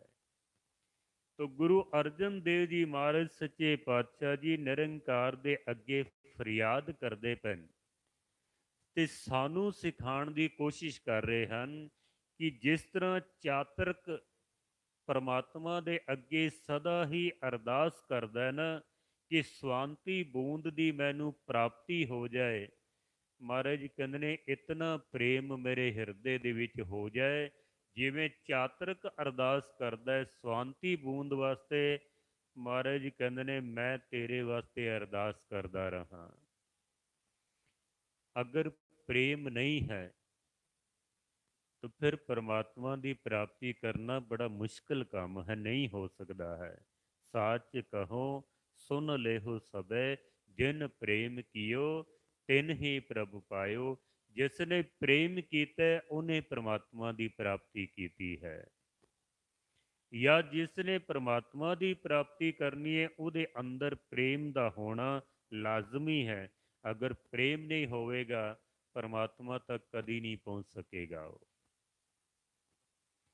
ਸਾਡੇ ਜਿਹੜੇ ਰਿਸ਼ਤੇ ਸੰਬੰਧ ਨੇ ਨਾ, ਜਿਹੜੀਆਂ ਸਾਡੀਆਂ ਰਿਸ਼ਤੇਦਾਰੀਆਂ ਨੇ, ਇਹਨਾਂ ਰਿਸ਼ਤੇਦਾਰੀਆਂ ਦੇ ਵਿੱਚ ਵੀ ਜੇ ਪ੍ਰੇਮ ਨਾ ਹੋਵੇ ਤਾਂ ਰਿਸ਼ਤੇਦਾਰੀ ਨਹੀਂ ਰਹਿ ਜਾਂਦੀ ਹੈ। ਫਿਰ ਅਗਰ ਪ੍ਰੇਮ ਨਾ ਹੋਵੇ ਤਾਂ ਭਾਈ ਸਾਹਿਬ ਭਾਈ ਗੁਰਦਾਸ ਜੀ ਦਾ ਇੱਕ ਸਵਈਆ ਹੈ। ਭਾਈ ਸਾਹਿਬ ਕਹਿੰਦੇ ਨੇ ਕਿ ਸੰਸਾਰ ਦੇ ਅੰਦਰ 3 ਤਰ੍ਹਾਂ ਦੀਆਂ ਰਿਸ਼ਤੇਦਾਰੀਆਂ ਨੇ, ਸੰਬੰਧ 3 ਤਰ੍ਹਾਂ ਦੇ, ਪਰ ਜੇ ਉਹਨਾਂ ਦੇ ਵਿੱਚ ਪ੍ਰੇਮ ਨਾ ਹੋਵੇ ਤਾਂ ਉਹ ਸੰਬੰਧ ਟੁੱਟਣ ਲੱਗਿਆਂ 1 ਮਿੰਟ ਵੀ ਨਹੀਂ ਲੱਗਦਾ ਹੈ। ਪਰ ਜੇ ਕਿਧਰੇ ਰਿਸ਼ਤੇਦਾਰੀ ਨਾ ਵੀ ਹੋਵੇ ਕਿਸੇ ਨਾਲ, ਕੇਵਲ ਅੰਦਰ ਪ੍ਰੇਮ ਹੋਵੇ, ਉਹ ਸਾਡਾ ਜਿਹੜਾ ਪ੍ਰੇਮ ਦਾ ਸੰਬੰਧ ਹੁੰਦਾ ਨਾ, ਉਹ ਫਿਰ ਕਦੀ ਟੁੱਟਦਾ ਨਹੀਂ ਹੈ। ਉਹ ਬੜੇ ਧਿਆਨ ਨਾਲ ਸੁਣਨਾ ਤੁਸੀਂ। 3 ਤਰ੍ਹਾਂ ਦੀਆਂ ਰਿਸ਼ਤੇਦਾਰੀਆਂ ਨੇ ਸਾਡੀਆਂ, ਜਿਸ ਨੂੰ ਵਿਦਵਾਨ ਕਹਿੰਦੇ ਨੇ 3 ਪ੍ਰਣਾਲੀਆਂ ਚੱਲਦੀਆਂ ਹਨ। ਪਹਿਲਾ ਸਾਡਾ ਰਿਸ਼ਤਾ ਚੱਲਦਾ ਹੈ ਸਾਡੇ ਪਿਤਾ ਤੋਂ, ਦੂਸਰਾ ਸਾਡਾ ਰਿਸ਼ਤਾ ਚੱਲਦਾ ਹੈ ਮਾਂ ਤੋਂ, ਤੇ ਤੀਸਰਾ ਸਾਡਾ ਰਿਸ਼ਤਾ ਚੱਲਦਾ ਹੈ ਸਾਡੀ ਪਤਨੀ ਤੋਂ, ਜਾਂ ਪਤਨੀ ਦਾ ਪਤੀ ਤੋਂ ਚੱਲਦਾ ਹੈ। ਇਹ 3 ਤਰ੍ਹਾਂ ਦੇ ਸਾਡੇ ਰਿਸ਼ਤੇ ਨੇ, ਬਾਕੀ ਸਾਰੇ ਇਹਨਾਂ ਦੇ ਅੰਦਰ ਹੀ ਆ ਜਾਂਦੇ ਨੇ। ਪਰ ਭਾਈ ਸਾਹਿਬ ਕਹਿੰਦੇ ਨੇ ਜੇ ਪ੍ਰੇਮ ਨਾ ਹੋਵੇ ਤਾਂ ਇਹ ਰਿਸ਼ਤੇਦਾਰੀਆਂ ਸਾਡੀਆਂ ਕਿਸੇ ਕੰਮ ਦੀਆਂ ਨਹੀਂ ਹਨ। ਫਿਰ ਭਾਈ ਸਾਹਿਬ ਕਹਿੰਦੇ ਨੇ ਨਹੀਂ पितामा पर पितामा सजन कुटुंब सुत, बांधव ना भ्राता है। ਇਹ ਜਿਤਨੇ ਸੰਬੰਧ ਮੈਂ ਇਸ ਵਿੱਚ ਗਿਣੇ ਨੇ ਨਾ, ਭਾਈ ਸਾਹਿਬ ਨੇ ਜੋ ਦੱਸਿਆ ਸਾਨੂੰ, ਇਹ ਸਾਰੇ ਰਿਸ਼ਤੇਦਾਰੀ ਸਾਡੀ ਪਿਤਾ ਤੋਂ ਚੱਲਦੀ ਹੈ। ਜਿਵੇਂ ਪਿਤਾ ਦਾ ਪਿਤਾ ਸਾਡਾ ਦਾਦਾ ਹੋ ਗਿਆ, ਫਿਰ ਉਸ ਦਾ ਪਿਤਾ ਪੜਦਾਦਾ ਹੋ ਗਿਆ, ਫਿਰ ਉਸ ਦਾ ਪਿਤਾ ਲੱਕੜਦਾਦਾ ਹੋ ਗਿਆ, ਫਿਰ ਪਿਤਾ ਦੇ ਜਿਹੜੇ ਭਰਾ ਨੇ ਅਗਰ ਛੋਟੇ ਨੇ ਤਾਂ ਚਾਚੇ ਹੋ ਗਏ, ਵੱਡੇ ਨੇ ਤਾਂ ਤਾਏ ਹੋ ਗਏ, ਫਿਰ ਉਹਨਾਂ ਦੇ ਜਿਹੜੇ ਅੱਗੋਂ ਬੱਚੇ ਨੇ ਉਹ ਸਾਡੇ ਭਰਾ ਹੋ ਗਏ। ਇਹ ਸਾਰੀਆਂ ਰਿਸ਼ਤੇਦਾਰੀਆਂ ਭਾਈ ਸਾਹਿਬ ਕਹਿੰਦੇ ਨੇ ਨਹੀਂ, ਪ੍ਰਵਾਨ ਨਹੀਂ ਚੜ੍ਹਦੇ ਹਨ। ਨਹੀਂ ਦਦਸਾਰ ਪਿਤਾ ਪਿਤਾਮਾ ਪਰ ਪਿਤਾਮਾ ਸਜਨ ਕੁਟੁੰਬ ਸੁਤ, ਬਾਂਧਵ ਨਾ ਭਰਾਤਾ ਹੈ। ਭਾਵੇਂ ਭਰਾ ਏ ਤੇ ਭਾਵੇਂ ਪਿਤਾ ਏ ਤੇ ਭਾਵੇਂ ਦਾਦਾ ਏ ਤੇ ਭਾਵੇਂ ਪੜਦਾਦਾ ਏ, ਚਾਚਾ ਹੈ ਭਾਵੇਂ ਤਾਇਆ ਹੈ। ਭਾਈ ਸਾਹਿਬ ਕਹਿੰਦੇ ਨੇ ਜੇ ਪ੍ਰੇਮ ਨਾ ਹੋਵੇ ਤਾਂ ਇਹਨਾਂ ਰਿਸ਼ਤਿਆਂ ਦੇ ਵਿੱਚ ਦਰਾੜ ਪੈਣ ਲੱਗਿਆਂ 1 ਮਿੰਟ ਵੀ ਨਹੀਂ ਲੱਗਦਾ ਹੈ, ਜੇ ਪ੍ਰੇਮ ਨਾ ਹੋਵੇ ਤਾਂ। ਥੋੜ੍ਹਾ ਹੀ ਸਮਾਂ ਹੋਇਆ, ਸਾਡੇ ਇਲਾਕੇ ਦੇ ਵਿੱਚ ਨਾ 2 ਭਰਾ ਸਨ। ਪਿਤਾ ਨੇ ਉਹਨਾਂ ਦੀ ਜ਼ਮੀਨ ਦਾ ਬਟਵਾਰਾ ਕੀਤਾ। ਕੁਛ ਜ਼ਮੀਨ ਉਹਨਾਂ ਦੀ ਖੇਤੀ ਦੀ ਸੀ ਤੇ ਕੁਝ ਜ਼ਮੀਨ ਰਿਹਾਇਸ਼ ਵਾਸਤੇ ਸੀ, ਜਿੱਥੇ ਮਕਾਨ ਬਣਾਇਆ ਸੀ। ਉਹਨੇ 2 ਹਿੱਸੇ ਕਰ ਦਿੱਤੇ ਬਰਾਬਰ ਬਰਾਬਰ।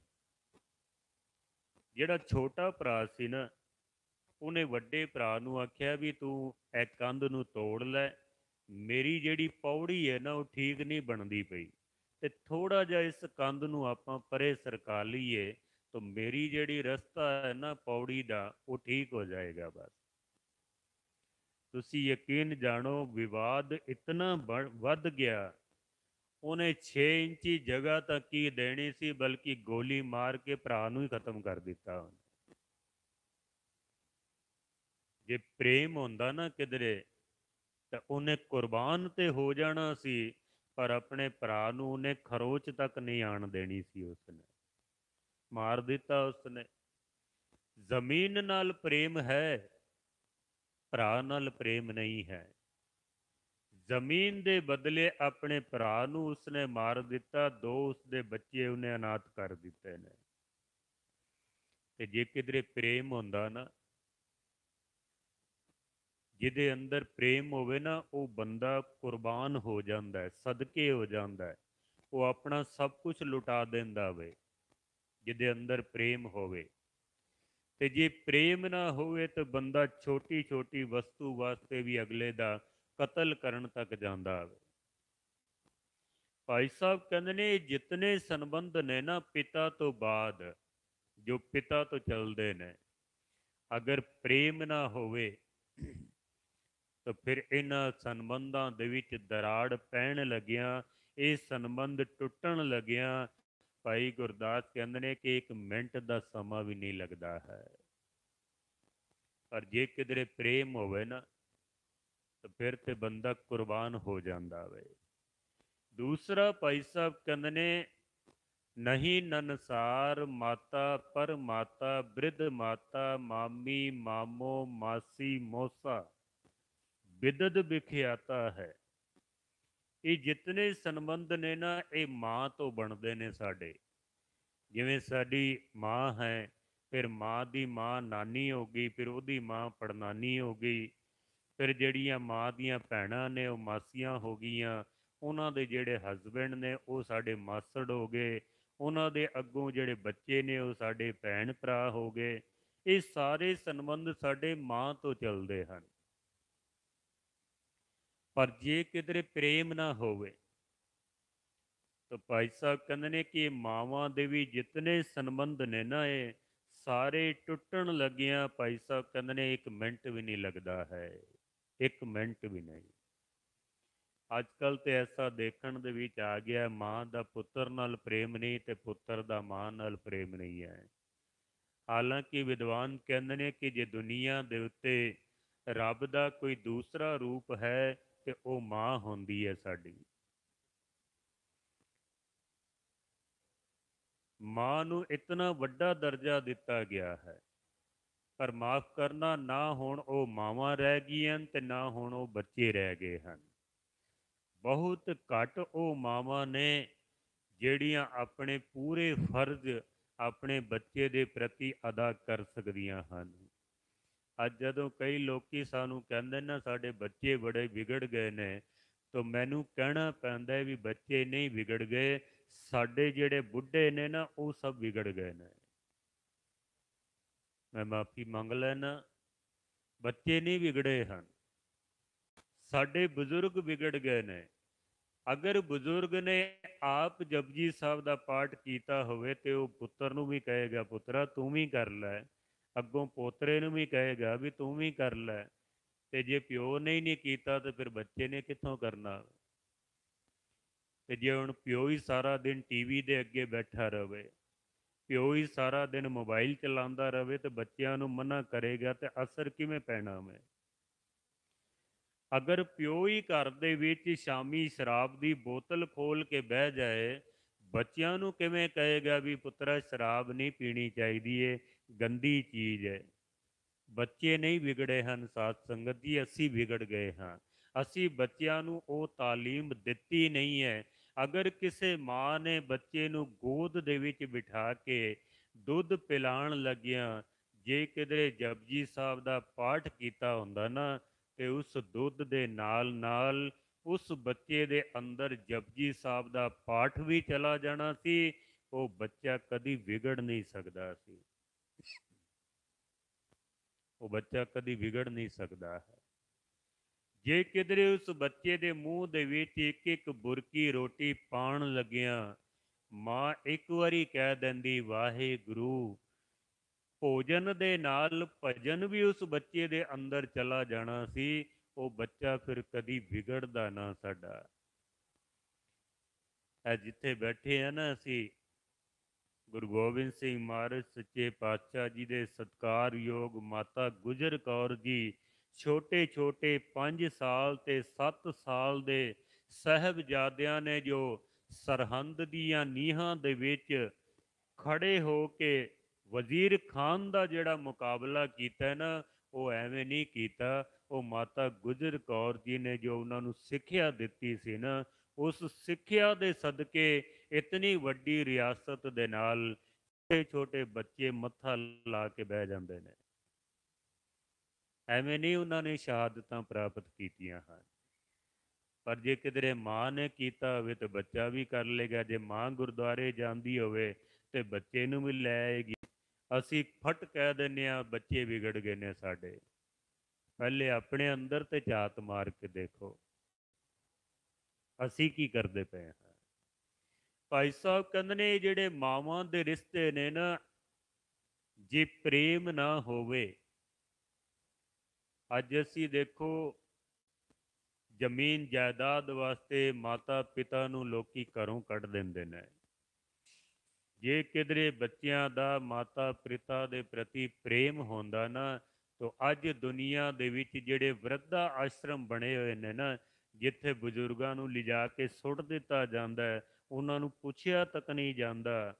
ਜੇ ਕਿਧਰੇ ਪ੍ਰੇਮ ਹੁੰਦਾ ਨਾ, ਤਾਂ ਇਸ ਦੁਨੀਆ ਦੇ ਵਿੱਚ ਇੱਕ ਵੀ ਵਰਧਾ ਆਸ਼ਰਮ ਨਹੀਂ ਹੋਣਾ ਸੀ। ਪਰ ਕਿਉਂਕਿ ਪ੍ਰੇਮ ਨਹੀਂ ਹੈ, ਬਲਕਿ ਅੱਜ ਕੱਲ੍ਹ ਤੇ ਅਰਦਾਸਾਂ ਕਰਦੇ ਰਹਿੰਦੇ ਨੇ ਕਦੋਂ ਇਹ ਬੁੱਢਾ ਮਰੇਗਾ ਤੇ ਮੰਜਾ ਖਾਲੀ ਹੋਏਗਾ ਸਾਡਾ। ਲੋਕੀ ਤਾਂ ਅਰਦਾਸਾਂ ਕਰਦੇ ਨੇ। ਮਰਦੇ ਹੋਏ ਪਿਓ ਦੇ ਅੰਗੂਠੇ ਲਵਾ ਕੇ ਜ਼ਮੀਨ ਜਾਇਦਾਦ ਆਪਣੇ ਹੱਕ ਵਿੱਚ ਕਰ ਲੈਂਦੇ ਨੇ। ਜ਼ਮੀਨ ਜਾਇਦਾਦ ਨਾਲ ਪ੍ਰੇਮ ਹੈ, ਮਾਤਾ ਪਿਤਾ ਦੇ ਨਾਲ ਪ੍ਰੇਮ ਨਹੀਂ ਹੈ ਸਾਡਾ। ਅੱਜ ਮਹਾਰਾਜ ਕਹਿੰਦੇ ਨੇ ਜੇ ਪ੍ਰੇਮ ਨਾ ਹੋਵੇ ਤੇ ਸੰਬੰਧ ਕਿਸੇ ਕੰਮ ਦੇ ਨਹੀਂ ਹਨ। ਤੀਸਰਾ ਭਾਈ ਸਾਹਿਬ ਕਹਿੰਦੇ ਨੇ ਨਹੀਂ ਸਸੁਰਾਰ ਸਾਸ ਸਸੁਰ ਸਾਰੋ ਓ ਸਾਰੀ, ਨਹੀਂ ਬ੍ਰਿਤੀਸਰ ਜਾਚਕ ਓ ਨਾ ਦਾਤਾ ਹੈ, ਅਸਨ ਬਸਨ ਧਨ ਧਾਨ ਕਾਹੂ ਮੈਂ ਨਾ ਦੇਖਿਓ, ਜੈਸੋ ਗੁਰਸਿੱਖ ਸਾਧ ਸੰਗਤ ਕੋ ਨਾਤਾ ਹੈ। ਤੀਸਰਾ ਸਾਡਾ ਸੰਬੰਧ ਬਣਦਾ ਹੈ ਪਤਨੀ ਤੋਂ। ਪਤਨੀ ਦਾ ਸੰਬੰਧ ਬਣਦਾ ਹੈ ਪਤੀ ਤੋਂ। ਜਿਵੇਂ ਪਤਨੀ ਹੈ, ਉਹਦੀ ਮਾਂ ਫਿਰ ਸੱਸ ਹੋ ਗਈ, ਫਿਰ ਸਹੁਰਾ ਹੋ ਗਿਆ, ਸਾਲੇ ਸਾਲੀਆਂ ਹੋ ਗਈਆਂ, ਇਸ ਤਰ੍ਹਾਂ ਇਹ ਸਾਰੇ ਸੰਬੰਧ ਚੱਲ ਪੈਂਦੇ ਨੇ। ਪਤਨੀ ਦੇ ਇਸ ਤਰ੍ਹਾਂ ਪਤੀ ਦੇ ਨਾਲ ਦਿਓਰ ਹੋ ਗਿਆ, ਜੇਠ ਹੋ ਗਿਆ, ਸਹੁਰਾ ਹੋ ਗਿਆ, ਇਸ ਤਰ੍ਹਾਂ ਨਨਾਣ ਹੋ ਗਈ, ਸਾਰੇ ਰਿਸ਼ਤੇ ਇਸ ਤਰ੍ਹਾਂ ਚੱਲਦੇ ਨੇ। ਤੇ ਭਾਈ ਸਾਹਿਬ ਕਹਿੰਦੇ ਨੇ ਜੇ ਕਿਧਰੇ ਪ੍ਰੇਮ ਨਾ ਹੋਵੇ ਇਹਨਾਂ ਸੰਬੰਧਾਂ ਦੇ ਵਿੱਚ, ਤਾਂ ਇਹਨਾਂ ਸੰਬੰਧਾਂ ਨੂੰ ਟੁੱਟਣ ਲੱਗਿਆਂ ਭਾਈ ਸਾਹਿਬ ਕਹਿੰਦੇ ਨੇ 1 ਮਿੰਟ ਦਾ ਸਮਾਂ ਵੀ ਨਹੀਂ ਲੱਗਦਾ ਹੈ। ਔਰ ਅੱਜ ਜਦੋਂ ਅਸੀਂ ਘਰਾਂ ਦੀਆਂ ਹਾਲਤਾਂ ਦੇਖਦੇ ਹਾਂ ਨਾ, ਪਤੀ ਪਤਨੀ ਦੇ ਵਿੱਚ ਜੋ ਪ੍ਰੇਮ ਹੋਣਾ ਚਾਹੀਦਾ ਹੈ ਨਾ, ਉਹ ਪ੍ਰੇਮ ਅੱਜ ਦੀ ਤਾਰੀਖ ਦੇ ਵਿੱਚ ਰਹਿ ਨਹੀਂ ਗਿਆ ਹੈ। ਜੈਸੇ ਪਹਿਲੇ ਪਤੀ ਪਤਨੀ ਹੁੰਦੇ ਸਨ, ਸ਼ਾਸਤਰਾਂ ਦੇ ਵਿੱਚ ਪੜ੍ਹੋ ਨਾ, ਜਿਹੜਾ ਪਤੀ ਹੈ ਉਹ ਪਤਨੀ ਨੂੰ ਦੇਵੀ ਕਰਕੇ ਬੁਲਾਉਂਦਾ ਸੀ, ਦੇਵੀ ਕਰਕੇ। ਤੇ ਜਿਹੜੀ ਪਤਨੀ ਹੈ ਨਾ, ਉਹ ਪਤੀ ਨੂੰ ਪਰਮੇਸ਼ਰ ਕਰਕੇ ਬੁਲਾਉਂਦੀ ਸੀ। ਉਹ ਇੱਕ ਦੇਵੀ ਤੇ ਇੱਕ ਪਰਮੇਸ਼ਰ, ਜਿੱਥੇ ਦੇਵੀ ਤੇ ਪਰਮੇਸ਼ਰ ਵਾਲਾ ਸੰਬੰਧ ਹੋਵੇ ਨਾ, ਉਸ ਘਰ ਦੇ ਵਿੱਚ ਫਿਰ ਅੱਗੋਂ ਜਿਹੜੇ ਬੱਚੇ ਹੋਣੇ ਨੇ ਨਾ, ਉਹ ਵੀ ਅੱਗੋਂ ਦੇਵਤੇ ਹੀ ਪੈਦਾ ਹੋਣਗੇ, ਰਾਖਸ਼ਸ ਪੈਦਾ ਨਹੀਂ ਹੋਣਗੇ। ਉਹ ਦੇਵਤਿਆਂ ਦੇ ਘਰ ਦੇਵਤਿਆਂ ਨੇ ਜਨਮ ਲੈਣਾ ਤੇ ਰਾਖਸ਼ਾਂ ਦੇ ਘਰ ਰਾਖਸ਼ਾਂ ਨੇ ਜਨਮ ਲੈਣਾ। ਪਰ ਅੱਜ ਜਦੋਂ ਘਰਾਂ ਦੇ ਹਾਲਾਤ ਅਸੀਂ ਦੇਖੀਏ ਨਾ, ਪਤੀ ਪਤਨੀ ਆਪਸ ਦੇ ਵਿੱਚ ਇੰਜ ਰਹਿੰਦੇ ਨੇ ਜਿਵੇਂ ਇੱਟ ਕੁੱਤੇ ਦਾ ਵੈਰ ਹੁੰਦਾ ਵੇ, ਰਹਿੰਦੇ ਇੱਕੋ ਹੀ ਛੱਤ ਦੇ ਥੱਲੇ ਨੇ, ਪਰ ਪ੍ਰੇਮ ਨਹੀਂ ਹੈ ਆਪਸ ਦੇ ਵਿੱਚ, ਸ਼ਰਧਾ ਨਹੀਂ ਹੈ। ਕਿਉਂ? ਪਤਨੀ ਆਖਦੀ ਹੈ ਮੈਂ ਪੜ੍ਹੀ ਲਿਖੀ ਹਾਂ, ਮੈਂ ਤੇਰੀ ਗੁਲਾਮੀ ਕਿਉਂ ਕਰਾਂ? ਪਤੀ ਕਹਿੰਦਾ ਮੈਂ ਪਤੀ ਹਾਂ, ਮੈਂ ਤੇਰੇ ਤੋਂ ਜ਼ਿਆਦਾ ਪੜ੍ਹਿਆ ਲਿਖਿਆ ਵਾਂ, ਮੈਂ ਤੇਰੀ ਗੱਲ ਕਿਉਂ ਸੁਣਾ? ਉਹ ਆਦੀ ਹੈ ਮੈਂ ਕਿਉਂ ਸੁਣਾ? ਉਹ ਕਹਿੰਦਾ ਮੈਂ ਕਿਉਂ ਸੁਣਾ? ਸਾਰਾ ਦਿਨ ਘਰ ਦੇ ਵਿੱਚ ਤੂੰ ਮੈਂ ਚੱਲਦੀ ਰਹਿੰਦੀ ਹੈ। ਗੱਲ ਸਿਰਫ ਇਤਨੀ ਹੈ। ਹੋਣਾ ਤੇ ਇਹ ਚਾਹੀਦਾ ਸੀ ਕਿ ਦੋਨੋਂ ਇੱਕ ਦੂਜੇ ਦੇ ਉੱਤੋਂ ਕੁਰਬਾਨ ਹੋ ਜਾਣ, ਹੋਣਾ ਤੇ ਇਹ ਚਾਹੀਦਾ ਸੀ, ਪਰ ਐਸਾ ਹੈ ਨਹੀਂ ਹੈ। ਦੇਖੋ ਇਹ ਲਾਈਟ ਜਲਦੀ ਪਈ ਹੈ ਨਾ, ਇਹਦੇ ਵਿੱਚ ਦੋ ਤਾਰਾਂ ਨੇ, ਜੇ ਕਿਧਰੇ ਇਹ ਦੋ ਤਾਰਾਂ ਸਹੀ ਲੱਗ ਜਾਣ ਤਾਂ ਫਿਰ ਚਾਨਣਾ ਹੋ ਜਾਂਦਾ, ਤੇ ਜੇ ਕਿਧਰੇ ਗਲਤ ਜੁੜ ਜਾਣ ਨਾ ਤਾਂ ਫਿਰ ਪਟਾਕੇ ਵੱਜ ਜਾਂਦੇ ਨੇ, ਫਿਰ ਚਿੰਗਾਰੀਆਂ ਨਿਕਲਦੀਆਂ ਹਨ। ਜੇ ਕਿਧਰੇ ਪਤੀ ਪਤਨੀ ਦਾ ਸੰਬੰਧ ਬਿਲਕੁਲ ਠੀਕ ਬੈਠ ਜਾਏ, ਦੋਨਾਂ ਦੇ ਅੰਦਰ ਅਗਰ ਪ੍ਰੇਮ ਹੋਵੇ ਨਾ, ਤਾਂ ਉਸ ਘਰ ਦੇ ਵਿੱਚ ਫਿਰ ਰੌਸ਼ਨੀ ਹੋ ਜਾਂਦੀ ਹੈ। ਉਹ ਘਰ ਘਰ ਨਹੀਂ ਰਹਿ ਜਾਂਦਾ, ਉਹ ਘਰ ਫਿਰ ਮੰਦਿਰ ਬਣ ਜਾਂਦਾ ਵੇ, ਗੁਰਦੁਆਰਾ ਬਣ ਜਾਂਦਾ ਉਹ। ਪਰ ਜੇ ਕਿਧਰੇ ਦੋਨਾਂ ਦੇ ਵਿੱਚ ਪ੍ਰੇਮ ਨਾ ਹੋਵੇ, ਤਾਂ ਇੱਕ ਵਿਦਵਾਨ ਕਹਿੰਦਾ ਜਿਸ ਘਰ ਦੇ ਵਿੱਚ ਪਤੀ ਪਤਨੀ ਦਾ ਜੋੜ ਨਹੀਂ, ਉਸ ਘਰ ਦੇ ਵਿੱਚ ਕਿਸੇ ਹੋਰ ਨਰਕ ਦੀ ਲੋੜ ਨਹੀਂ। ਬੜੀਆਂ ਕੀਮਤੀ ਪੰਕਤੀਆਂ ਨੇ। ਜਿਸ ਘਰ ਦੇ ਵਿੱਚ ਪਤੀ ਪਤਨੀ ਦਾ ਜੋੜ ਨਹੀਂ, ਉਸ ਘਰ ਦੇ ਵਿੱਚ ਕਿਸੇ ਹੋਰ ਨਰਕ ਦੀ ਲੋੜ ਨਹੀਂ। ਉਹ ਘਰ ਹੀ ਨਰਕ ਬਣ ਜਾਂਦਾ, ਬਲਕਿ ਨਰਕ ਤੋਂ ਵੀ ਕੁੰਭੀ ਨਰਕ ਬਣ ਜਾਂਦਾ ਵੇ। ਹੋਰ ਕਿਹੜਾ ਨਰਕ ਵੇਖਣਾ ਵੇ ਅਸੀਂ? ਪਰ ਅੱਜ ਸਾਡਾ ਹੰਕਾਰ, ਅੱਜ ਸਾਡਾ ਗਿਆਨ ਇੱਕ ਦੂਜੇ ਦਾ ਦੁਸ਼ਮਣ ਬਣਾ ਕੇ ਰੱਖਦਾ। ਮੈਂ ਇਤਨੀ ਪੜ੍ਹੀ ਲਿਖੀ ਹਾਂ, ਜਾਂ ਜੇ ਨਹੀਂ ਤੂੰ ਗੱਲ ਮੰਨਦਾ ਤੈਨੂੰ ਤਲਾਕ ਦਿਆਂਗੀ, ਕਿਸੇ ਹੋਰ ਨਾਲ ਵਿਆਹ ਕਰ ਲਵਾਂਗੀ। ਅੱਜ ਕੱਲ੍ਹ ਤੇ ਹੱਥਾਂ ਦੀ ਮਹਿੰਦੀ ਵੀ ਨਹੀਂ ਲੈਣ ਦਿੰਦੇ ਤੇ ਦੂਜਾ ਵਿਆਹ ਕਰ ਲੈਂਦੇ ਨੇ। ਅਦਾਲਤਾਂ ਦੇ ਵਿੱਚ ਸਭ ਤੋਂ ਜ਼ਿਆਦਾ ਅਗਰ ਕੇਸ ਚੱਲਦੇ ਪਏ ਨਾ, ਤਾਂ ਉਹ ਤਲਾਕ ਦੇ ਕੇਸ ਚੱਲਦੇ ਪਏ ਨੇ ਸਭ ਤੋਂ ਜ਼ਿਆਦਾ। ਔਰ ਵਿਦੇਸ਼ਾਂ ਦੇ ਵਿੱਚ ਤੇ ਹਾਲਾਤ ਹੀ ਬੜੇ ਖਰਾਬ ਨੇ, ਉੱਥੇ ਤਾਂ ਉਹਨਾਂ ਨੂੰ ਸਪੈਸ਼ਲ ਅਦਾਲਤਾਂ ਬਣਾਉਣੀਆਂ ਪਈਆਂ। ਇਤਨੇ ਕੇਸ ਉੱਥੇ ਚੱਲਦੇ ਪਏ ਨੇ, 80% ਕੇਸ ਤਲਾਕ ਦੇ ਉੱਥੇ ਚੱਲਦੇ ਪਏ ਨੇ। ਕਈ ਤਾਂ ਸਵੇਰੇ ਵਿਆਹ ਹੁੰਦਾ, ਸ਼ਾਮ ਨੂੰ ਤਲਾਕ, ਕਈ 6 ਮਹੀਨੇ ਵੀ ਨਹੀਂ ਟਿਕਦੇ ਹਨ। ਉਹੀ ਹਾਲਾਤ ਸਾਡੇ ਇੱਥੇ ਹੁੰਦੇ ਜਾਂਦੇ ਨੇ। ਕਿਉਂ? ਕਿਉਂਕਿ ਜਿਹੜਾ ਪ੍ਰੇਮ ਸਾਡੇ ਅੰਦਰ ਸੀ ਨਾ, ਉਹ ਸਾਡੇ ਅੰਦਰੋਂ ਪ੍ਰੇਮ ਖਤਮ ਹੁੰਦਾ ਜਾਂਦਾ ਪਿਆ। ਔਰ ਇਹੀ ਕਾਰਨ ਹੈ ਕਿ ਅੱਜ ਘਰਾਂ ਦੇ ਵਿੱਚ ਜੇ ਪਤੀ ਪਤਨੀ ਇਕੱਠੇ ਰਹਿ ਵੀ ਰਹੇ ਨੇ ਨਾ, ਤੇ ਉਹ ਇੱਕ ਸਮਝੌਤਾ ਹੈ ਕਿ ਚਲੋ ਹੁਣ ਸਮਾਜ ਦੀਆਂ ਪਾਬੰਦੀਆਂ ਨੇ, ਲੋਕ ਕੀ ਕਹਿਣਗੇ, ਜ਼ਬਰਦਸਤੀ ਦਾ ਸੰਬੰਧ ਹੈ। ਪਤੀ ਪਤਨੀ ਦਾ ਜੋ ਪ੍ਰੇਮ ਵਾਲਾ ਸੰਬੰਧ ਹੋਣਾ ਚਾਹੀਦਾ ਹੈ ਨਾ, ਉਹ ਨਹੀਂ ਹੈ ਸਾਡੇ ਕੋਲ। ਦੇਖੋ ਰਾਮ ਨੂੰ ਜਦੋਂ ਬਨਵਾਸ ਹੋਇਆ, ਤਾਂ ਸੀਤਾ ਵੀ ਬਨਵਾਸੀਆਂ ਦੇ ਕੱਪੜੇ ਪਾ ਕੇ ਤੇ ਰਾਮ ਦੇ ਸਾਹਮਣੇ ਖੜੀ ਹੋ ਗਈ ਆ ਕੇ। ਤੇ ਰਾਮ ਨੇ ਆਖਿਆ ਹੀ ਬਨਵਾਸ ਤੇ ਮੈਨੂੰ ਹੋਇਆ, ਤੂੰ ਕਿਉਂ ਨਾਲ ਚੱਲ ਪਈ ਹੈ? ਬਨਵਾਸ ਤੇ ਮੈਨੂੰ ਹੋਇਆ ਵੇ, ਤੈਨੂੰ ਤਾਂ ਨਹੀਂ ਨਾ ਸਜ਼ਾ ਹੋਈ, ਮੈਂ ਬਨ ਦੇ ਵਿੱਚ ਜਾਣਾ ਹੈ, ਤੂੰ ਨਾ ਜਾ। ਤੁਲਸੀਦਾਸ ਲਿਖਦੇ ਨੇ ਕਿ ਸ਼੍ਰੀ ਰਾਮ ਚੰਦਰ ਕਹਿੰਦੇ ਨੇ ਕਿ ਹੰਸ ਗਵਨ ਤੁਮ ਨਹਿ ਬਨ ਜੋਗੋ, ਸੁਨ ਅਪ ਜਸ ਮੋਹਿ ਦਈ ਹੈ ਲੋਗੋ। ਇਹ ਹੰਸ ਦੀ ਚਾਲ ਚੱਲਣ ਵਾਲੀ, ਕੋਮਲ ਹਿਰਦੇ ਦੀ ਮਾਲਕ, ਤੂੰ ਜੰਗਲ ਦੇ ਵਿੱਚ ਜਾਣ ਦੇ ਲਾਇਕ ਨਹੀਂ ਹੈ। ਨੰਗੇ ਪੈਰੀ ਜਾਣਾ ਹੈ, ਉੱਥੇ ਕੰਡੇ ਨੇ, ਉੱਥੇ ਪਤਾ ਨਹੀਂ ਰੋਟੀ ਮਿਲਣੀ ਹੈ ਕਿ ਨਹੀਂ ਮਿਲਣੀ, ਰਹਿਣ ਵਾਸਤੇ ਕੋਈ ਘਰ ਮਿਲੇਗਾ ਕਿ ਨਹੀਂ ਮਿਲੇਗਾ, ਜੰਗਲੀ ਜਾਨਵਰ ਨੇ, ਰਾਖਸ਼ ਨੇ, ਤੂੰ ਮੇਰੇ ਨਾਲ ਨਾ ਜਾ। ਜੇ ਮੈਂ ਤੈਨੂੰ ਲੈ ਵੀ ਗਿਆ ਨਾ ਤੇ ਲੋਕਾਂ ਦੇ ਵਿੱਚ ਮੇਰਾ ਅਪਜਸ ਬੜਾ ਹੋਣਾ ਹੈ, ਲੋਕਾਂ ਵਿੱਚ ਬਦਨਾਮੀ ਬੜੀ ਹੋਵੇਗੀ। ਬਈ ਬਨਵਾਸ ਤਾਂ ਹੋਇਆ ਸੀ ਰਾਮ ਨੂੰ ਤੇ ਨਾਲ ਲੈ ਗਿਆ ਸੀਤਾ ਨੂੰ ਵੀ। ਬੜਾ ਸਮਝਾਉਣ ਦੀ ਕੋਸ਼ਿਸ਼ ਕੀਤੀ ਰਾਮ ਨੇ, ਪਰ ਸੀਤਾ ਨੇ ਜਿਹੜਾ ਜਵਾਬ ਦਿੱਤਾ ਹੈ ਨਾ, ਸ੍ਰੀ ਰਾਮਚੰਦਰ ਦੀ ਬੋਲਤੀ ਬੰਦ ਹੋ ਗਈ, ਅੱਗੋਂ ਕੋਈ ਜਵਾਬ ਹੀ ਨਹੀਂ ਆਇਆ ਫਿਰ ਉਸਨੂੰ। ਹੰਸ ਗਵਨ ਤੁਮ ਨਹਿ ਬਨ ਜੋਗੋ, ਸੁਨ ਅਪਜਸ ਮੋਹਿ ਦਈ ਹੈ ਲੋਗੋ। ਤੇ ਸੀਤਾ ਕਹਿੰਦੀ ਏ ਜੀ ਬਿਨ ਦੇਹ, ਨਦੀ ਬਿਨ ਬਾਰੀ, ਤੈਸੇ ਨਾਥ ਪੁਰਖ ਬਿਨ ਨਾਰੀ। ਸੀਤਾ ਕਹਿੰਦੀ ਹੈ ਕਿ ਹੇ ਮੇਰੇ ਪਤੀ ਪਰਮੇਸ਼ਰ, ਜਿਵੇਂ ਕਿਸੇ ਨਦੀ ਦੇ ਵਿੱਚੋਂ ਪਾਣੀ ਸੁੱਕ ਜਾਏ ਨਾ, ਤੇ ਉਹ ਨਦੀ ਦਾ ਕੀ ਹਾਲ ਹੁੰਦਾ ਹੈ, ਉਜਾੜ ਹੋ ਜਾਂਦੀ ਹੈ ਉਹ। ਜੈਸੇ ਕਿਸੇ ਸਰੀਰ ਦੇ ਵਿੱਚੋਂ ਆਤਮਾ ਨਿਕਲ ਜਾਏ ਤੇ ਉਸ ਸਰੀਰ ਦਾ ਕੀ ਹਾਲ ਹੁੰਦਾ ਹੈ, ਮੁਰਦਾ ਹੋ ਜਾਂਦਾ ਹੈ। ਥੋੜੇ ਦਿਨ ਬਾਅਦ ਬਦਬੂ ਮਾਰੇਗਾ, ਫਿਰ ਸੜ ਜਾਏਗਾ, ਖਤਮ ਹੋ ਜਾਏਗਾ। ਸੀਤਾ ਕਹਿੰਦੀ ਹੈ ਜੇ ਮੈਂ ਤੁਹਾਡੇ ਨਾਲ ਨਾ ਗਈ ਨਾ, ਤਾਂ ਜਿਸ ਤਰ੍ਹਾਂ ਨਦੀ ਦੇ ਵਿੱਚੋਂ ਪਾਣੀ ਸੁੱਕ ਜਾਂਦਾ ਹੈ, ਨਦੀ ਉਜੜ ਜਾਂਦੀ ਹੈ, ਸਰੀਰ ਦੇ ਵਿੱਚੋਂ ਆਤਮਾ ਨਿਕਲ ਜਾਂਦੀ ਹੈ, ਸਰੀਰ ਮੁਰਦਾ ਹੋ ਜਾਂਦਾ ਹੈ। ਹੇ ਮੇਰੇ ਪਤੀ ਪਰਮੇਸ਼ਰ, ਤੁਹਾਡੇ ਤੋਂ ਬਿਨਾਂ ਮੇਰਾ ਵੀ ਇਹੀ ਹਾਲ ਹੋਣਾ ਹੈ, ਇਸ ਵਾਸਤੇ ਮੈਂ ਤੁਹਾਡੇ ਤੋਂ ਬਿਨਾਂ ਰਹਿ ਨਹੀਂ ਸਕਦੀ ਹਾਂ। ਮੈਂ ਤਾਂ ਸੀਤਾ ਨੂੰ ਨਾਲ ਜਾਣਾ ਪਿਆ। ਫਿਰ ਰਾਮਚੰਦਰ ਨੂੰ ਫਿਰ ਅੱਗੋਂ ਕੋਈ ਜਵਾਬ ਹੀ ਨਹੀਂ ਆਇਆ ਫਿਰ, ਔਰ ਉਹ ਨਾਲ ਲੈ ਕੇ ਗਏ ਨੇ। ਇਹ ਹੁੰਦਾ ਹੈ ਪਤੀ ਪਤਨੀ ਦਾ ਸੰਬੰਧ। ਸਾਡੇ ਤਾਂ ਪਤੀ ਸਾਰਾ ਦਿਨ ਕੰਮ ਕਰਕੇ ਘਰ ਆ ਕੇ ਪਾਣੀ ਮੰਗ ਲਿਆ ਤੇ ਕਹਿੰਦੀ ਉਹ ਪਿਆ ਪੀ ਲਓ ਆਪੇ, ਤੁਹਾਡੇ ਕੋਲੋਂ ਪਾਣੀ ਵੀ ਨਹੀਂ ਪੀਤਾ ਜਾਂਦਾ। ਅਸੀਂ ਤਾਂ ਇਸ ਤਰ੍ਹਾਂ ਜਵਾਬ ਦਿੰਦੇ ਹਾਂ ਅੱਗੋਂ। ਬਲਕਿ ਜੇ ਪਤੀ ਹੈ, ਕਰੋਨਾ ਕਾਲ ਦੇ ਵਿੱਚ ਨਾ ਬੜੇ ਚੁਟਕਲੇ ਆਏ, ਤੁਸੀਂ ਵੀ ਪੜ੍ਹੇ ਹੋਣੇ ਨੇ।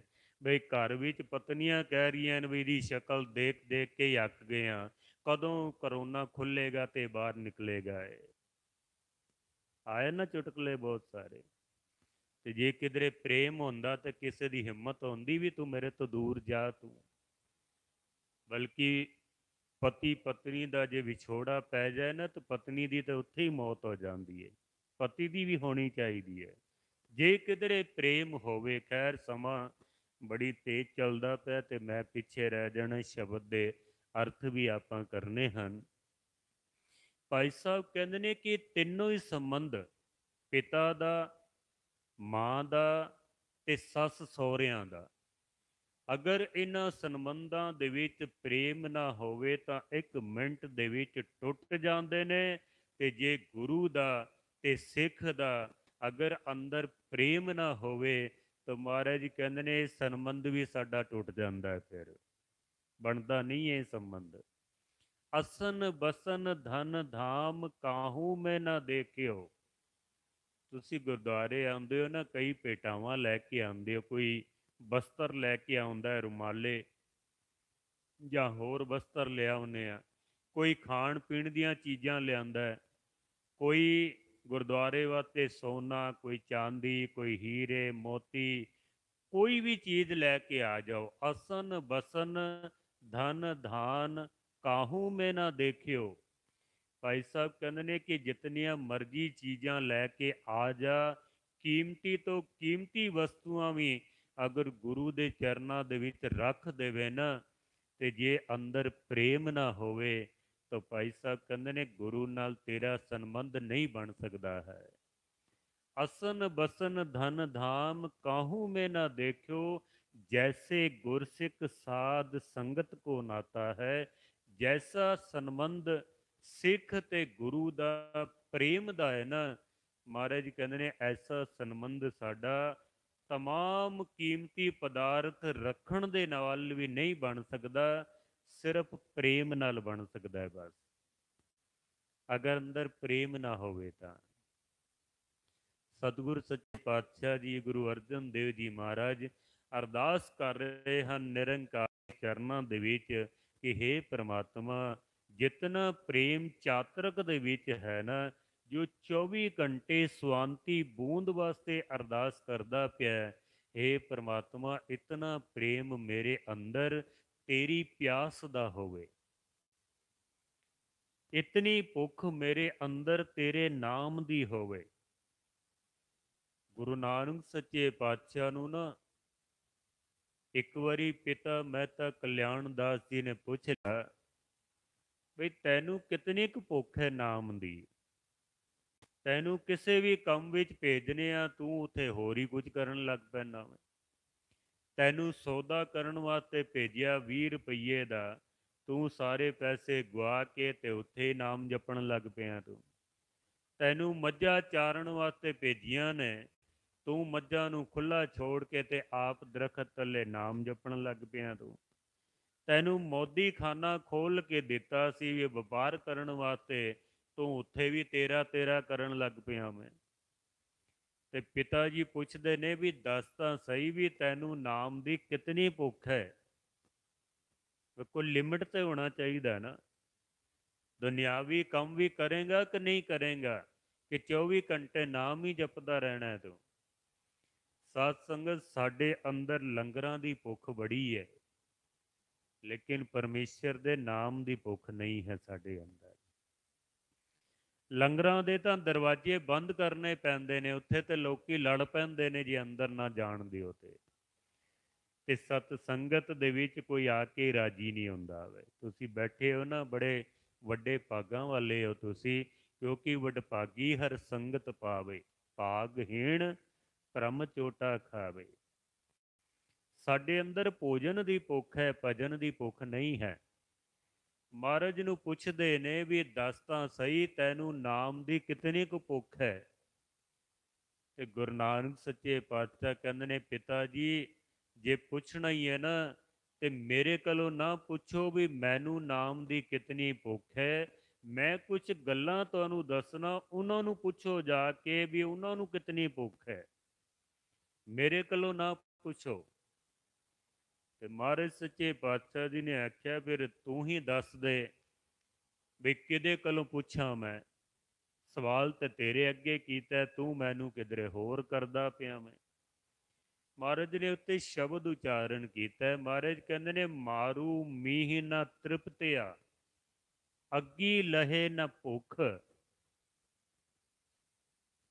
ਜੈਸੇ ਮਾਰੂਥਲ ਦੇ ਵਿੱਚ, ਰੈਗਿਸਤਾਨ ਦੇ ਵਿੱਚ ਪਾਣੀ ਦੀਆਂ ਬੂੰਦਾਂ ਡਿੱਗਦੀਆਂ ਨਾ, ਡਿੱਗਣ ਤੋਂ ਪਹਿਲੇ ਹੀ ਉਹ ਰੇਤ ਦੇ ਵਿੱਚ ਸਮਾ ਜਾਂਦੀਆਂ ਨੇ। ਤੇ ਮਹਾਰਾਜ ਕਹਿੰਦੇ ਨੇ, ਉਹ ਰੇਤ ਨੂੰ ਪੁੱਛੋ ਜਾ ਕੇ ਰੇਗਿਸਤਾਨ ਦੇ ਵਿੱਚ ਵੀ ਤੈਨੂੰ ਪਾਣੀ ਦੀ ਕਿਤਨੀ ਕੁ ਪਿਆਸ ਹੈ। ਮੇਰੇ ਕੋਲੋਂ ਨਾ ਪੁੱਛੋ। ਜਿਤਨੀ ਬਰਸਾਤ ਹੁੰਦੀ ਹੈ ਨਾ, ਸਾਰਾ ਪਾਣੀ ਰੇਤ ਦੇ ਵਿੱਚ ਧੱਸ ਜਾਂਦਾ ਹੈ, ਉੱਪਰੋਂ ਫਿਰ ਸੁੱਕੀ ਹੋ ਜਾਂਦੀ ਹੈ, ਜਿਤਨਾ ਮਰਜ਼ੀ ਪਾਣੀ ਪਵੇ। ਮਹਾਰਾਜ ਕਹਿੰਦੇ ਨੇ, ਰੇਤ ਨੂੰ ਪੁੱਛੋ ਜਾ ਕੇ ਵੀ ਉਹਨੂੰ ਪਾਣੀ ਦੀ ਕਿਤਨੀ ਭੁੱਖ ਹੈ। ਮਾਰੂ ਮੀਹ ਨਾ ਤ੍ਰਿਪਤਿਆ, ਅੱਗੀ ਲਹੇ ਨਾ ਭੁੱਖ। ਅੱਗ ਨੂੰ ਪੁੱਛੋ ਜਾ ਕੇ ਵੀ ਤੈਨੂੰ ਬਾਲਣ ਦੀ ਕਿਤਨੀ ਭੁੱਖ ਹੈ। ਆਪਾਂ ਅੱਗ ਬਾਲਨੇ ਆ ਨਾ, ਭਾਵੇਂ ਲੱਖਾਂ ਹੀ ਮਣ ਲੱਕੜਾਂ ਅੱਗ ਦੇ ਵਿੱਚ ਪਾ ਦਿਓ, ਅੱਗ ਨੇ ਕਦੀ ਨਹੀਂ ਕਹਿਣਾ ਵੀ ਮੈਂ ਹੁਣ ਰੱਜ ਗਈ ਹਾਂ ਤੇ ਹੁਣ ਬਾਲਣ ਪਾਣਾ ਬੰਦ ਕਰ ਦਿਓ। ਕਦੀ ਕਿਹਾ ਅੱਗ ਨੇ? ਜਿਤਨੀ ਮਰਜ਼ੀ ਬਾਲੀ ਜਾਓ।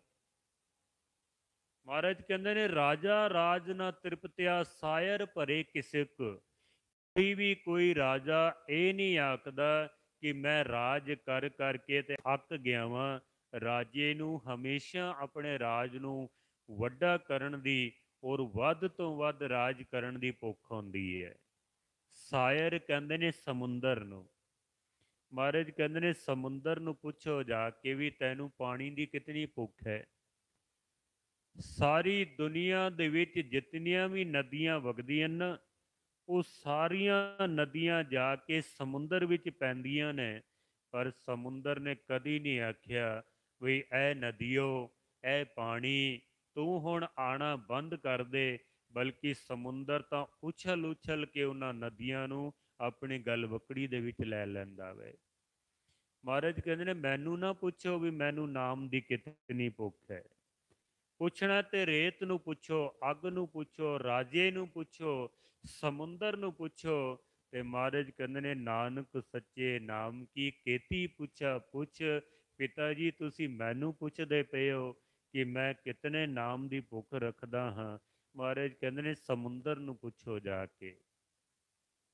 ਤੇ ਜੇ ਪ੍ਰੇਮ ਨਾ ਹੋਵੇ ਤੇ ਕਿੰਨੇ ਨਾਮ ਜਪਣਾ ਹੈ ਫਿਰ। ਗੁਰੂ ਅਰਜਨ ਦੇਵ ਜੀ ਮਹਾਰਾਜ ਅਰਦਾਸ ਕਰ ਰਹੇ ਹਨ ਨਿਰੰਕਾਰ ਦੇ ਚਰਨਾਂ 'ਚ ਵੀ ਹੇ ਸੱਚੇ ਪਾਤਸ਼ਾਹ, ਜਿਤਨਾ ਪ੍ਰੇਮ ਉਸ ਚੱਕਵੀ ਦੇ ਵਿੱਚ ਹੈ ਨਾ, ਚਾਤਰਕ ਦੇ ਵਿੱਚ ਹੈ, ਇਤਨਾ ਪ੍ਰੇਮ ਮੇਰੇ ਅੰਦਰ ਵੀ ਆ ਜਾਏ, ਐਸੀ ਕਿਰਪਾ ਕਰੋ। ਅਨਕ ਸੂਖ ਚੱਕਵੀ ਨਹੀਂ ਚਾਹਤ, ਅਨੰਦ ਪੂਰਨ ਪੇਖ ਦੇਹ। ਜਿਹੜਾ ਚੱਕਵੀ ਹੁੰਦਾ ਹੈ, ਚਕੋਰ ਹੁੰਦਾ ਹੈ, ਪਪੀਹਾ ਹੁੰਦਾ ਹੈ, ਬਬੀਹਾ ਹੁੰਦਾ ਹੈ, ਉਹਨੂੰ ਕੇਵਲ ਪਾਣੀ ਦੀ ਬੂੰਦ ਨਾਲ ਸੁੱਖ ਮਿਲਦਾ ਹੈ, ਹੋਰ ਕਿਸੇ ਚੀਜ਼ ਨਾਲ ਸੁੱਖ ਨਹੀਂ ਮਿਲਦਾ। ਆਪਾਂ ਅਰਦਾਸ ਕਰੀਏ ਕਿ ਸੱਚੇ ਪਾਤਸ਼ਾਹ ਤੇਰੇ ਨਾਮ ਨਾਲ ਸਾਨੂੰ ਸੁੱਖ ਮਿਲ ਜਾਏ। ਜਿਹਨੂੰ ਨਾਮ ਦਾ ਲੋ ਸੁੱਖ ਮਿਲ ਜਾਂਦਾ ਹੈ, ਰਸ ਮਿਲ ਜਾਂਦਾ ਹੈ, ਦੁਨੀਆ ਦੀਆਂ ਸਾਰੀਆਂ ਭੁੱਖਾਂ ਉਹਦੇ ਅੰਦਰੋਂ ਸਮਾਪਤ ਹੋ ਜਾਂਦੀਆਂ ਹਨ। ਸਾਚ ਨਾਮ ਆਧਾਰ ਮੇਰਾ, ਜਿਨ ਭੁੱਖਾਂ ਸਭ ਗਵਾਈਆਂ। ਤੇ ਜੇ ਅੱਗੇ ਦੁਨੀਆ ਦੇ ਪਦਾਰਥਾਂ ਦੀ ਭੁੱਖ ਚੱਲਦੀ ਪਈ ਹੈ ਨਾ, ਤਾਂ ਫਿਰ ਇਤਨਾ ਹੀ ਸਮਝ ਲੈਣਾ ਕਿ ਅਜੇ ਨਾਮ ਦਾ ਰਸ ਸਾਡੀ ਝੋਲੀ ਵਿੱਚ ਨਹੀਂ ਪਿਆ ਹੈ। ਆਨ ਉਪਾਵ ਨ ਜੀਵਤ ਮੀਨਾ, ਬਿਨ ਜਲ ਮਰਨਾ ਤੇਹ। ਜਿਵੇਂ ਮੱਛੀ ਨੂੰ ਕੇਵਲ ਪਾਣੀ ਦੇ ਨਾਲ ਪ੍ਰੀਤ ਹੈ, ਪਾਣੀ ਦੇ ਵਿੱਚੋਂ ਮੱਛੀ ਨੂੰ ਕੱਢ ਲਈਏ ਤੇ ਕੋਈ ਹੋਰ ਯਤਨ ਕਰੀਏ ਵੀ ਇਹ ਮੱਛੀ ਜਿਉਂਦੀ ਰਹਿ ਜਾਏ, ਉਹ ਮੱਛੀ ਕਦੀ ਵੀ ਜੀਵਤ ਨਹੀਂ ਰਹਿ ਸਕਦੀ ਹੈ। ਅਸੀਂ ਮੱਛੀ ਨੂੰ ਆਖੀਏ ਤੂੰ ਪਾਣੀ ਤੋਂ ਕੀ ਲੈਣਾ, ਲੈ ਤੈਨੂੰ ਉਹਨੂੰ ਸੋਨਾ ਦੇ ਦਿੰਦੇ ਹਾਂ ਅਸੀਂ ਤੋਂ, ਕਿਆ ਮੱਛੀ ਜੀਵਤ ਰਹੇਗੀ? ਮਰ ਜਾਣਾ ਉਸਨੇ। ਮੱਛੀ ਨੂੰ ਆਖੀਏ ਤੂੰ ਪਾਣੀ ਤੋਂ ਕੀ ਲੈਣਾ, ਤੈਨੂੰ 에ਅਰ ਕੰਡੀਸ਼ਨ ਕਮਰੇ ਦੇ ਵਿੱਚ ਰੱਖ ਦਿੰਦੇ ਹਾਂ, ਸੋਹਣੇ ਮਖਮਲੀ ਗੱਦੇ ਦੇ ਉੱਤੇ ਤੈਨੂੰ ਬਿਠਾ ਦਿੰਦੇ ਹਾਂ, ਕਿਆ ਉਹ ਮੱਛੀ ਜੀਵਤ ਰਹੇਗੀ? ਮਹਾਰਾਜ ਕਹਿੰਦੇ ਨੇ ਜਿਸ ਤਰ੍ਹਾਂ ਪਾਣੀ ਤੋਂ ਬਿਨਾਂ ਮੱਛੀ ਜਿਉਂਦੀ ਨਹੀਂ ਨਾ ਰਹਿ ਸਕਦੀ, ਮੇਰੇ ਅੰਦਰ ਐਸੀ ਪ੍ਰੀਤ ਪੈਦਾ ਹੋ ਜਾਏ ਕਿ ਮੈਂ ਤੇਰੇ ਨਾਮ ਤੋਂ ਬਿਨਾਂ ਇੱਕ ਪਲ ਵੀ ਜੀ ਨਾ ਸਕਾਂ। ਆਖਾਂ ਜੀਵਾਂ ਵਿਸਰੇ ਮਰ ਜਾਓ, ਐਸੀ ਅਵਸਥਾ ਦੀ ਮੈਨੂੰ ਪ੍ਰਾਪਤੀ ਹੋ ਜਾਏ। ਹਮ ਅਨਾਥ ਨਾਥ ਹਰ ਚਰਣੀ, ਆਪਣੀ ਕਿਰਪਾ ਕਰੇ ਹੈ। ਹੇ ਪ੍ਰਮਾਤਮਾ, ਮੈਂ ਜਗਤ ਦੇ ਵਿੱਚ ਅਨਾਥ ਹਾਂ ਤੇ ਤੂੰ ਮੇਰਾ ਨਾਥ ਹੈ। ਮਹਾਰਾਜ ਮੈਂ ਤੇਰੀ ਸ਼ਰਨ ਦੇ ਵਿੱਚ ਆਇਆ ਹਾਂ ਤੇ ਤੂੰ ਮੇਰੇ ਉੱਤੇ ਕਿਰਪਾ ਕਰ। ਕਿਹੜੀ ਕਿਰਪਾ ਕਰ? ਚਰਨ ਕਮਲ ਨਾਨਕ ਆਰਾਧੇ, ਤਿਸ ਬਿਨ ਆਨ ਨ ਕੇਹ। ਨਾਨਕ ਅਰਦਾਸ ਕਰ ਰਹੇ ਹਨ, ਪੰਜਵੇਂ ਨਾਨਕ ਗੁਰੂ ਨਾਨਕ ਦੇਵ ਜੀ ਦੇ ਪੰਜਵੇਂ ਵਾਰਿਸ ਗੁਰੂ ਅਰਜਨ ਦੇਵ ਜੀ ਮਹਾਰਾਜ ਸਾਡੇ ਵਾਸਤੇ ਅਰਦਾਸਾਂ ਕਰ ਰਹੇ ਹਨ ਕਿ ਹੇ ਨਿਰੰਕਾਰ ਸੱਚੇ ਪਾਤਸ਼ਾਹ, ਮੇਰੇ ਉੱਤੇ ਕਿਰਪਾ ਕਰ ਕਿ ਤੇਰੇ ਚਰਨ ਕਮਲ ਰੂਪੀ ਜੋ ਨਾਮ ਹੈ ਉਹ ਮੇਰੇ ਹਿਰਦੇ ਦੇ ਵਿੱਚ ਵਸ ਜਾਏ। ਤਿਸ ਬਿਨ ਆਨ ਨਾ ਕੇਹ, ਤੇਰੇ ਨਾਮ ਤੋਂ ਬਿਨਾਂ ਕਿਸੇ ਹੋਰ ਨਾਲ ਮੇਰੀ ਪ੍ਰੀਤ ਨਾ ਬਣੇ, ਤੇਰੇ ਨਾਮ ਦੇ ਨਾਲ ਮੈਂ ਪ੍ਰੀਤ ਕਰ ਸਕਾਂ। ਐਸੀ ਦਾਤ ਸਾਡੀ ਝੋਲੀ ਦੇ ਵਿੱਚ ਪਾਓ। ਭੁੱਲਾਂ ਚੁੱਕਾਂ ਦੀ क्षमा। ਆਪ ਸਾਰਿਆਂ ਦਾ ਧੰਨਵਾਦ, ਮਹਾਂਪੁਰਖਾਂ ਦਾ ਵੀ ਧੰਨਵਾਦ ਜਿਨ੍ਹਾਂ ਨੇ ਦਾਸ ਨੂੰ ਸਮਾਂ ਬਖਸ਼ ਕੇ ਸੰਗਤਾਂ ਦੇ ਚਰਨ ਪਰਸਨ ਦਾ ਸੁਭਾਗ ਬਖਸ਼ਿਸ਼ ਕੀਤਾ ਹੈ। ਪਹਿਲੇ ਵੀ ਦਾਸ ਨੇ 5-7 ਸਾਲ ਪਹਿਲੇ ਦਾਸ ਨੇ ਇੱਥੇ ਹਾਜ਼ਰੀ ਭਰੀ ਸੀ 3-4 ਦਿਨ। ਇਸ ਵਾਰ ਤਖਤ ਸਾਹਿਬ 'ਤੇ ਵੀ ਹਾਜ਼ਰੀ ਭਰਨ ਦਾ ਸੁਭਾਗ ਪ੍ਰਾਪਤ ਹੋਇਆ। ਮੈਂ ਤੁਹਾਡੇ ਵਾਸਤੇ ਅਰਦਾਸ ਕਰਨਾ, ਤੁਸੀਂ ਮੇਰੇ ਵਾਸਤੇ ਅਰਦਾਸ ਕਰਨਾ। ਸਤਿਗੁਰ ਆਪਣੇ ਨਾਮ ਦੀ ਦਾਤ ਦਾਸ ਦੀ ਵੀ ਝੋਲੀ ਵਿੱਚ ਪਾ ਕੇ ਇਹ ਜੀਵਨ ਇਸੇ ਤਰ੍ਹਾਂ ਤੁਹਾਡੇ ਚਰਨ ਪਰਸਦਿਆਂ ਹੋਇਆਂ ਬਤੀਤ ਹੋ ਜਾਏ, ਸਫਲ ਹੋ ਜਾਏ। ਐਸੀ ਦਾਤ ਗੁਰੂ ਝੋਲੀ ਵਿੱਚ ਪਾਵੇ। ਭੁੱਲਾਂ ਚੁੱਕਾਂ ਦੀ क्षमा। ਸਾਰਿਆਂ ਦਾ ਧੰਨਵਾਦ। ਵਾਹਿਗੁਰੂ ਜੀ ਕਾ ਖਾਲਸਾ, ਵਾਹਿਗੁਰੂ ਜੀ ਕੀ ਫਤਿਹ। ਸਤਨਾਮ ਸ੍ਰੀ ਵਾਹਿਗੁਰੂ।